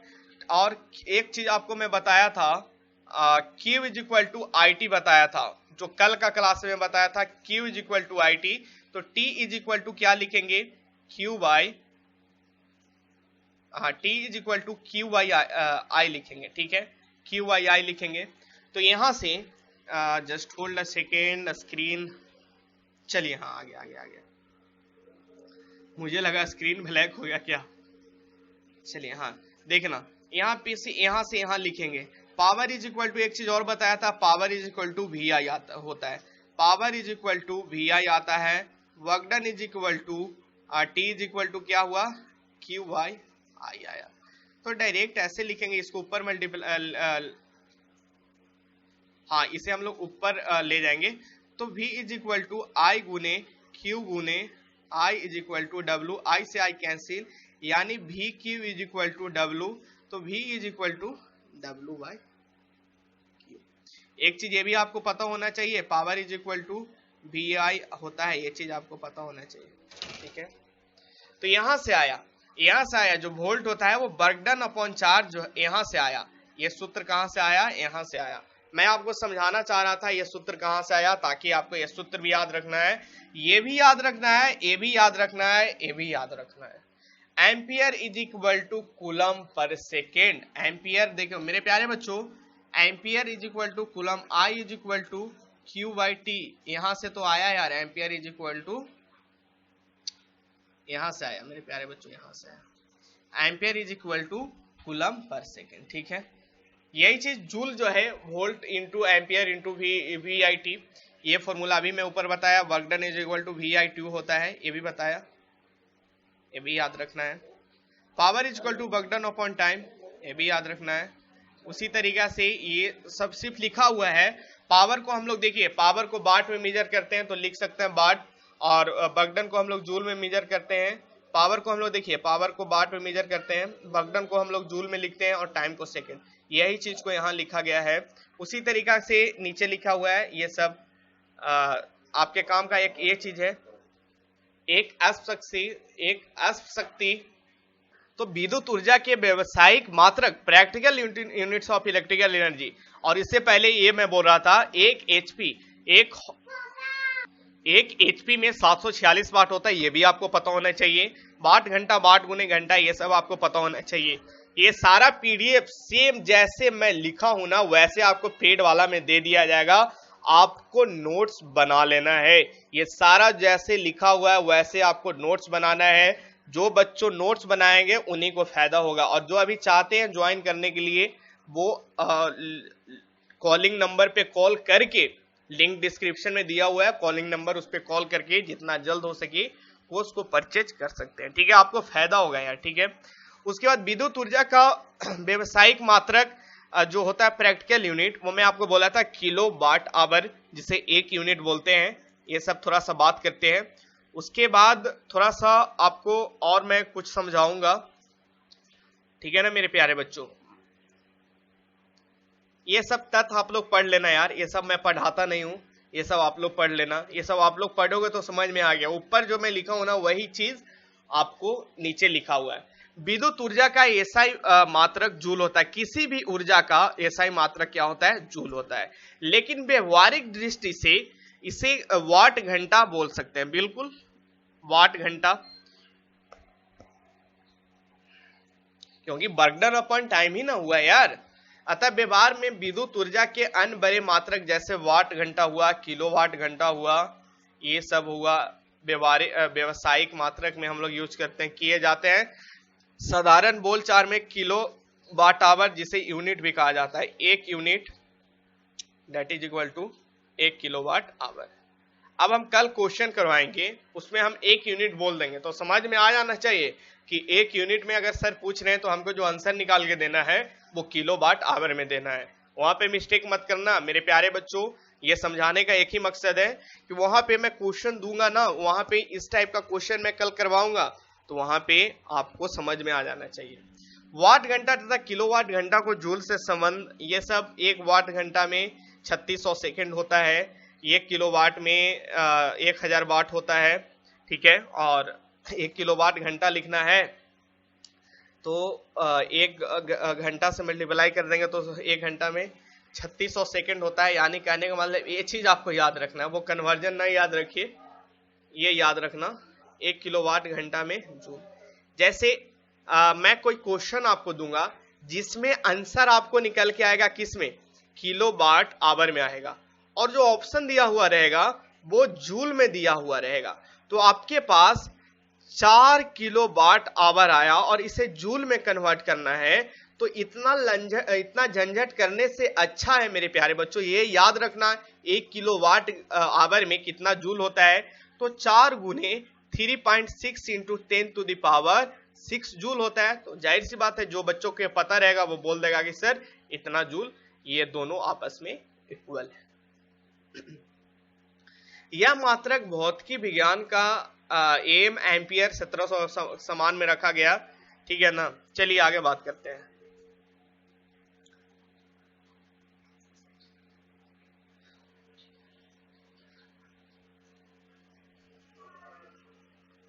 एक किलोवाट आवर का अर्थ 1 किलोवाट घंटा विद्युत ऊर्जा का वह मात्रा जो 1 किलोवाट विद्युत शक्ति वाले विद्युत परिपथ में 1 घंटे में व्यय होती है, यानी खपत होती है। घरों में व्यय विद्युत ऊर्जा का माप, घरों में व्यय विद्युत ऊर्जा की माप किलोवाट घंटा यानी यूनिट में की जाती है। ये मैं पहले आपको बताया, स्टार्टिंग में बताया। व्यय विद्युत ऊर्जा, देखिए व्यय विद्युत ऊर्जा आपसे पूछा जाएगा मेरे प्यारे बच्चों, ये क्वेश्चन यहाँ से वेरी वेरी इंपॉर्टेंट, और ये 2020 के लिए स्टार मार्क्स एक क्वेश्चन, 2020 के लिए एक क्वेश्चन लगा लेना, 2020 के लिए एक क्वेश्चन, 2020 के लिए बहुत ज्यादा इंपॉर्टेंट है ये चीज, ठीक है ना। व्यय विद्युत ऊर्जा ये क्वेश्चन तो देगा ही निकालने के लिए, और मैं आपको सिखाया हूं पहले जब मैं previous year question bank solve करवा रहा था पॉलिटेक्निक का, तो वहां पे मैं आपको ये बताया था कि किलोवाट आवर कैसे निकाला जाता है, व्यय विद्युत ऊर्जा किलोवाट आवर में। मैं बहुत सारा डिवाइसेस के व्यय विद्युत ऊर्जा में निकालने के लिए सिखाया था। मैं कल भी ये चीज को सिखाऊंगा, बस आपको ये जो आज बता रहे हैं वो आपको पता होना चाहिए। तो कहना क्या चाह रहे हैं, कुल शक्ति इंटू कुल समय बाई 1000 करना है। ऊर्जा जो है यार पावर गुने टाइम होता है, एनर्जी जो होता है वो पावर गुने टाइम होता है, ठीक है।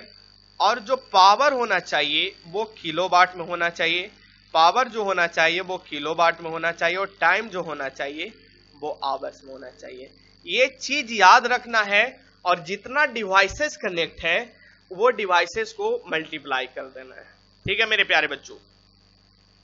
देखिए ये शक्ति जो है वो वाट में दिया हुआ है, इसीलिए इसे 1000 से डिवाइड कर दिया, और कोई बात नहीं है, ठीक है। आगे बढ़ते हैं। या फिर इसे ऐसे भी लिखा गया है, इसे ऐसे भी लिख सकते हैं, energy is equal to power is equal, एक सूत्र में बताया था पावर क्या होता है, वी आई होता है, ये भी बताया था, उसी चीज को लिखा हुआ है वी आई, वही है, ये हुआ वोल्ट और आई हुआ एम्पियर, और ये हुआ घंटा में लेना है, ठीक है ना बच्चों, घंटे में लेना है। और ये जो है वो आपको किलो और इसे 1000 से डिवाइड करेंगे, है ना।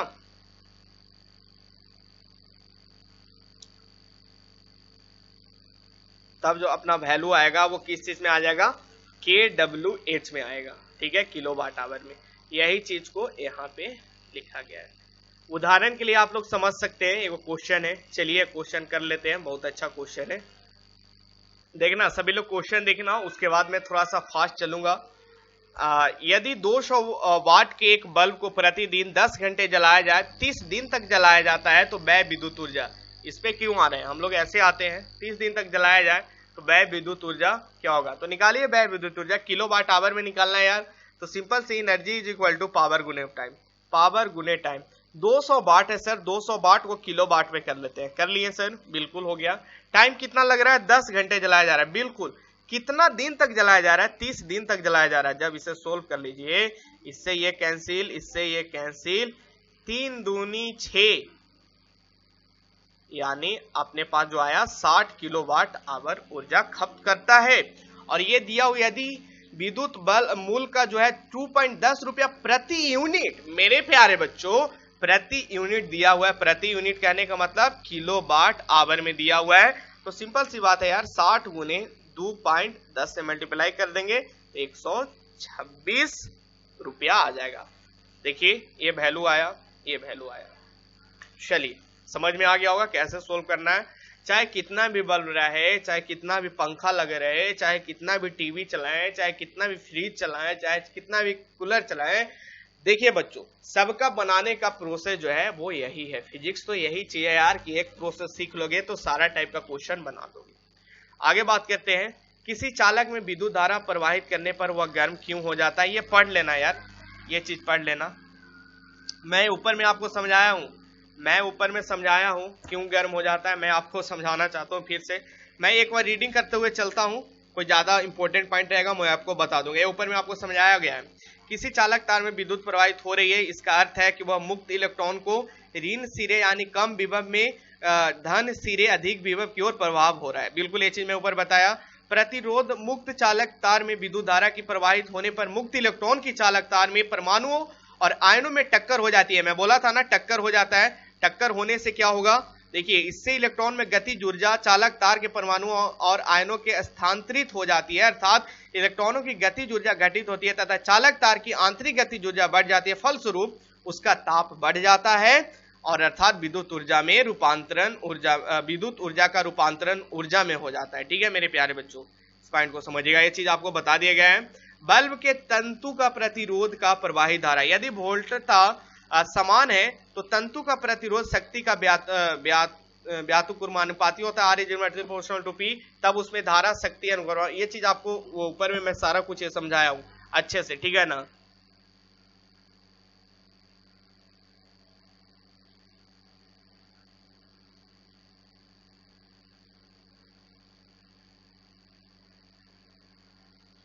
चलिए ये जो ऊपर में इतना डाटा दिया हो ये आपके काम का कुछ नहीं है, बस काम का ये चीज है।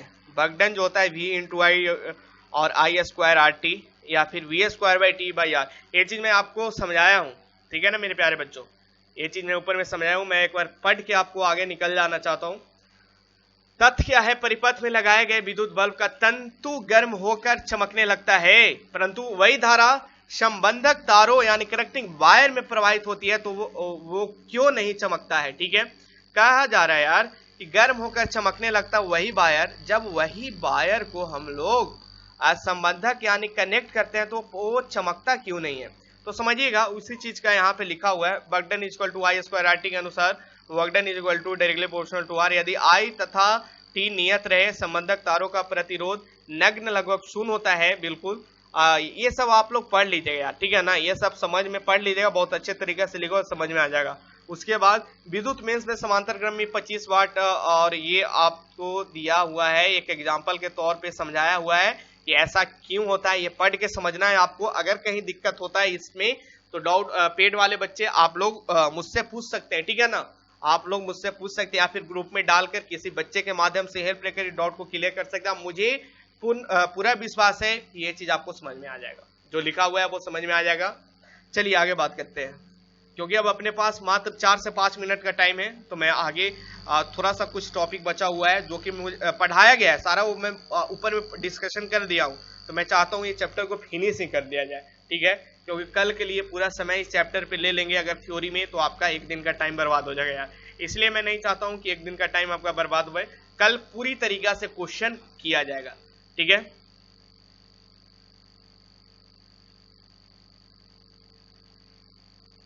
ये सब पढ़ना कि धारा में उष्मीय प्रवाह विद्युत धारा की प्रवाह के चालक में उष्मा उत्पन्न होती है, जिसके ये सब ऊपर में बताया हूं यार, एक ही चीज को लिखा गया, ठीक है।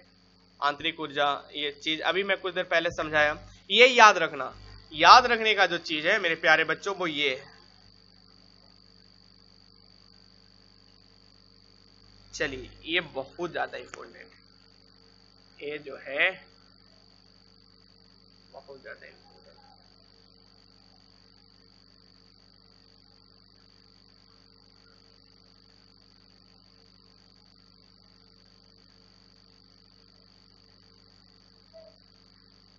चलिए इसे याद रखना आप लोग, ठीक है। आगे बढ़ते हैं और लास्ट में आपको ये भी बताऊंगा कि और कौन कौन याद रखना है, ठीक ना। अब हम लोग पॉइंट पे आते हैं। विद्युत समर्थ किसी विद्युत धारा के उपकरणों अथवा विद्युत परिपथ में विद्युत ऊर्जा के व्यय होने का दर को, ये चीज बताया हुआ है यार, व्यय विद्युत ऊर्जा वैसे में समर्थ पावर इक्वल टू VIT। हाँ, और जो याद रखना है मेरे प्यारे बच्चों, ये भी आपको याद रखना है, ये सारा मैं ऊपर बताया था इसलिए याद रखिएगा, ठीक है। और यही एक कन्वर्जन है यार, कल मैं एक क्वेश्चन में आपको करवाऊंगा। याद रखना, नाइक्रोम का मिश्र धातु अलॉय जिसमें निकल होता है। देखिए विद्युत उष्म अथवा हीटर, इन तंतों में नाइक्रोम का तार हम लोग यूज करते हैं। जो हीटर होता है ना, ये वेरी वेरी इंपॉर्टेंट है, ठीक है। आज का लास्ट भी है, वेरी वेरी इंपॉर्टेंट है। और बल्ब वाला मैं तो ऊपर में बताया था, बस यही याद रखना है। और ये चीज भी आपको ऊपर में डिस्कशन कर दिया गया है, ये सारा जो बॉक्स में दिया हुआ है ना ऊपर में, आपको डिस्कशन मैं कर दिया हूँ बॉक्स में, इसलिए मैं दे देता हूँ ताकि आसानी से ऊपर कॉन्सेप्ट समझने के बाद नीचे बच्चे पढ़ेंगे तो याद हो जाएगा। और ये PDF पेड वाले ग्रुप में दे दिया जाएगा। देखिए विद्युत उष्मक अथवा हीटर, इसमें तंतु एलिमेंट नाइक्रोम का तार लगा हुआ होता है, बहुत इंपॉर्टेंट है। नाइक्रोम एक विशिष्ट प्रतिरोध अधिक होता है जिसे स्पेसिफिक रेजिस्टेंस बोलते हैं। नाइक्रोम का मिश्र धातु जिसमें 80% निकल होता है और 20% क्रोमियम होता है, ये चीज आपको याद रखना है। और फिलामेंट वाला में मैं आपको बताया था कि इसमें आर्गन तथा नाइट्रोजन होता है, ऊपर में मैं आपको बताया था ऑक्सीजन को दूर रखने के लिए। और ये भी बताया गया है कि 1 किलोवाट घंटा में एक 3600 जूल होता है। ये सारा कुछ 3.6 ये बोला था, याद रखना, ठीक है ना। तो अब बच्चों आज का सेशन स्टार्ट हुआ है, सारा आपको डिस्कशन किया हुआ है और ये याद रखना है, एक कैलोरी में 4.186 जूल, यानी या फिर कहने का मतलब 4.2 जूल होता है, ठीक है। ये याद रखना है, एक कैलोरी में कितना जूल होता है ये भी आपसे पूछा जाता है। देखिए एक कैलोरी में कितना जूल होता है, 4.186 जूल होता है, ठीक है ना मेरे प्यारे बच्चों। लेकिन इसको हम लोग न्यूमेरिकल बनाने में 4.2 जूल लेंगे, ठीक है। तो ये चीज याद रखना। और ये फॉर्मूला तो आपको बताया था कि एच का जो फॉर्मूला होता है वो 3 होता है, V²। अच्छा मैं इसे डायरेक्ट ये कर देता हूं, ये सारांश है, ठीक है ना, ये सारांश है। चलिए ये याद रखना है। चलिए मेरे प्यारे बच्चों, आज का सेशन समाप्त होता है। लगभग 1.5 घंटा के क्लासेस हम लोग देख लिए, लेकिन अभी किन्हीं को जाना नहीं है। अब मैं आपको स्टैंपिंग करूंगा कि कौन चीज आपको एकदम दिमाग में फिट रखना है, किससे न्यूमेरिकल बनेगा। तो चलिए पहले नीचे से ही स्टंपिंग लगाते हैं, नीचे से कि ऊपर से। चलिए नीचे से स्टंप लगाऊंगा, वो चीज आपको याद रखना ही रखना है।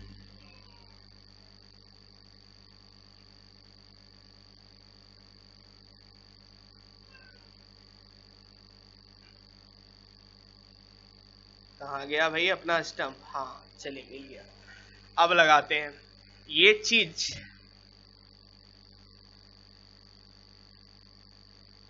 Just hold a second. ये चीज आपको याद रखना है, ठीक है। उसके बाद ये चीज आपको याद रखना है, हाँ ये चीज आपको याद रखना है।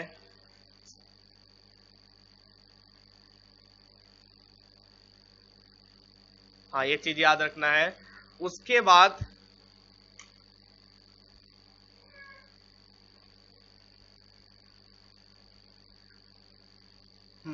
ये भी बहुत वेरी वेरी इंपॉर्टेंट पॉइंट है, ये भी पॉइंट्स आपको याद रखना है, ये भी पॉइंट्स आपको याद रखना है। ये सारा पॉइंट से क्वेश्चन बनता है और ये सब सारा PDF आपको दे दिया जाएगा, ठीक है मेरे प्यारे बच्चों।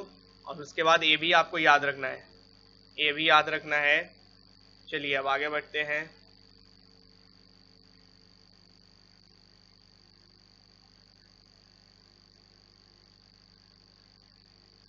ये याद कर लेना सभी लोग, एक चीज मैं ऊपर में ही इसको लगा देता हूँ, ठीक है, ऊपर में ही लगा देता हूँ। ये सारा पॉइंट्स बहुत इंपॉर्टेंट है, यहाँ से क्वेश्चन बनते हैं, इसे याद रखना एक चीज। हाँ चलिए आगे बढ़ते हैं। और जो मैं लिखा हूं ना वो आपको याद होना चाहिए, ये स्मरण सूत्र आपको पता होना चाहिए मेरे प्यारे बच्चों। ये स्मरण सूत्र जो है, जस्ट होल्ड अ सेकेंड,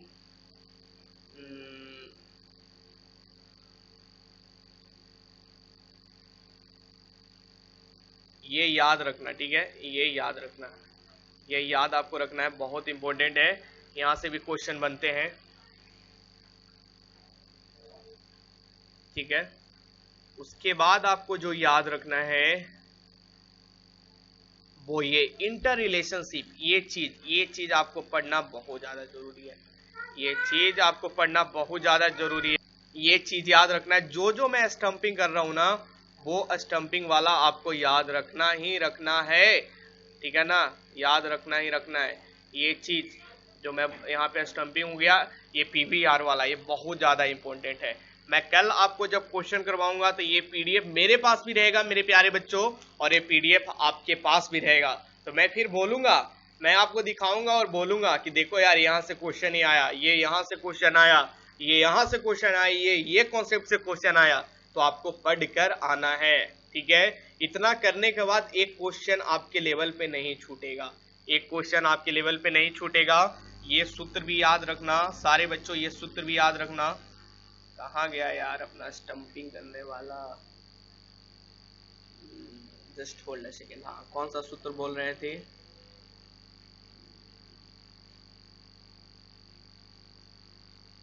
हाँ ये सूत्र याद रखना, ये सूत्र बहुत ज्यादा इंपॉर्टेंट है। उसके बाद ये वीवीआई है, ये वीवीआई है ये, ठीक है। चलिए अब आगे बढ़ते हैं, आगे बढ़ते हैं। ये जो है वो वीवीआई, और जो मैं लिखा हूं वो तो याद रखना ही रखना है ना। जो वीवीआई लगा हुआ है उसे याद रखना ही रखना है, मैं फिर से बोल रहा हूं, ये सूत्र आपको याद रखना है, जो वीवीआई मैं बोला हूं वो याद रखना ही रखना है, मैं फिर से रिपीट कर रहा हूं। ये चारों टाइप का जो आपको समझाया गया है वो चीज को याद रखना सारे बच्चे, ठीक है, वो चीज को याद रखना। पैरेलल कॉम्बिनेशन हो गया, सीरीज कॉम्बिनेशन हो गया, यहाँ से क्वेश्चन पूछे जाते हैं, सीरीज कॉम्बिनेशन यहाँ से क्वेश्चन पूछे जाते हैं, यानी कॉम्बिनेशन ऑफ रेजिस्टेंस याद रखना ही रखना है सभी बच्चों को, ठीक है, ये टॉपिक तो याद रखना ही रखना है।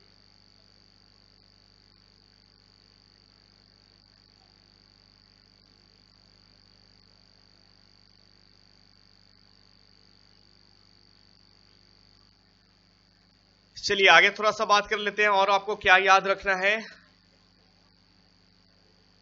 कॉम्बिनेशन ऑफ रेजिस्टेंस हो गया अपना, कॉम्बिनेशन ऑफ रेजिस्टेंस मैं बोल दिया हूं, इसे भी पढ़ लेना सभी लोग, ठीक है। उसके बाद आपको जो याद रखना है, ये पूरा टॉपिक्स, ये दोनों टॉपिक्स है मेरे प्यारे बच्चों, ये दोनों टॉपिक आपको याद रखना है, ठीक है। उसके बाद आगे जो है, आगे बात करते हैं,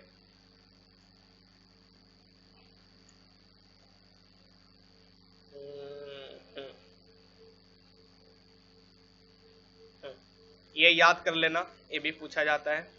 उसके बाद इसमें से जो वीवीआई लगाए हैं वो भी याद कर लेना।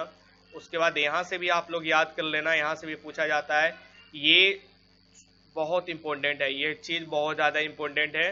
उसके बाद जो मैं लिखा हूं वो तो खैर इंपॉर्टेंट है ही,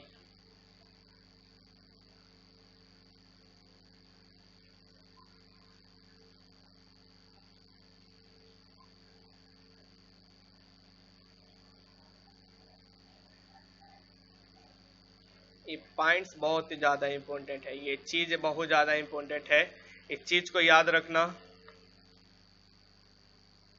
उसके बाद नीचे में मेरे प्यारे बच्चों ये चीज है ना, ये चीज भी याद रखना, वीवीआई लगाना। उसके बाद चलिए, और उसके बाद आपको अगर मन है तो ये चीज याद रखना, ठीक है ना, आपको अगर मन है तो वो कार्बन वाला याद रखना, कलर कोड, ठीक है ना।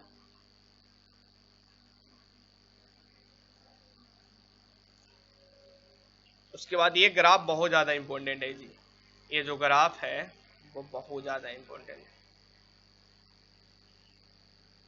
ये जो ग्राफ है ना वो बहुत ज्यादा इंपॉर्टेंट है, ये ग्राफ याद रख लेना सभी लोग।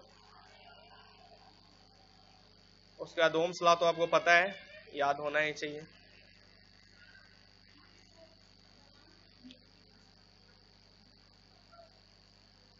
और यहां से भी एक क्वेश्चन पूछे जाते हैं, ये भी आपको क्लियर होना चाहिए।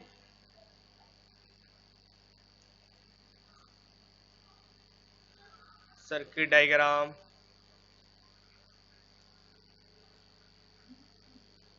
यहां से भी एक क्वेश्चन पूछे जाते हैं, ये भी आपको क्लियर होना चाहिए।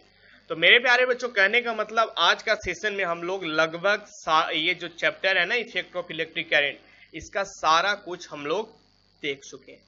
अब इतना पढ़ने के बाद कल हम लोग रेडी हैं क्वेश्चन बनाने के लिए, ठीक है ना। कल जो है हम लोग रेडी हैं क्वेश्चन बनाने के लिए, कोई किसी तरीका का कोई दिक्कत नहीं होगा कल का क्वेश्चन में। जो जो मैं बोला हूँ वो चीज, जो जो पॉइंट्स को मैं बोला हूँ वो पॉइंट्स को याद रखना, जिसे मैं VVI लगाया हूँ वो चीज को याद रखना। यानी कहने का मतलब 2 क्लासेज में हम लोग ये पूरा चैप्टर को फिनिश कर दिए। किसी तरीका का कोई डाउट है तो आप लोग पूछ सकते हैं, या फिर मैं आपको बोलना चाहता हूं मेरे प्यारे बच्चों, ये चैप्टर पढ़ने के बाद जो पेड वाले हैं वो लिख लेंगे, सारा नोट्स लिख लेंगे। अगर आपको थोड़ा सा भी किसी टॉपिक में डाउट आ रहा है तो आप डिस्कशन ग्रुप में आज ही डाउट क्लियर कर लीजिए। उसके बाद हो सके शाम में आपके पास जो भी करंट इलेक्ट्रिसिटी से जो भी बुक है वो बुक बनाना स्टार्ट कर दे, ठीक है। आपके लेवल का होना चाहिए, क्वेश्चन बनेगा। अगर नहीं बनता है तो कल मैं क्वेश्चन करवाऊंगा, उसके बाद तो क्वेश्चन डिफिनेटली बनना ही बनना है यार, प्रत्येक टाइप का क्वेश्चन। तो ठीक है बच्चों, अपना पढ़ाई करते रहिए, अपना ख्याल रखिए। 2 बजे मैथ का क्लासेस में सभी लोग आइएगा। और जो बच्चों पेड कोर्स ज्वाइन करना चाहते हैं वो अपने स्क्रीनशॉट के मदद से इस नंबर को ले सकते हैं, ठीक है। हाँ, इस नंबर पे कॉल कर सकते हैं। 399 का जो सब्सक्रिप्शन है वो आप ले सकते हैं और अध्ययन कर सकते हैं। फिर मिलते हैं नेक्स्ट क्लासेस में, तब तक अपना ख्याल रखिए। धन्यवाद, जय हिंद। ठीक है बच्चों, सभी लोग पढ़ कर आइएगा अगले क्लासेस में, मैं फिर से बोल रहा हूँ।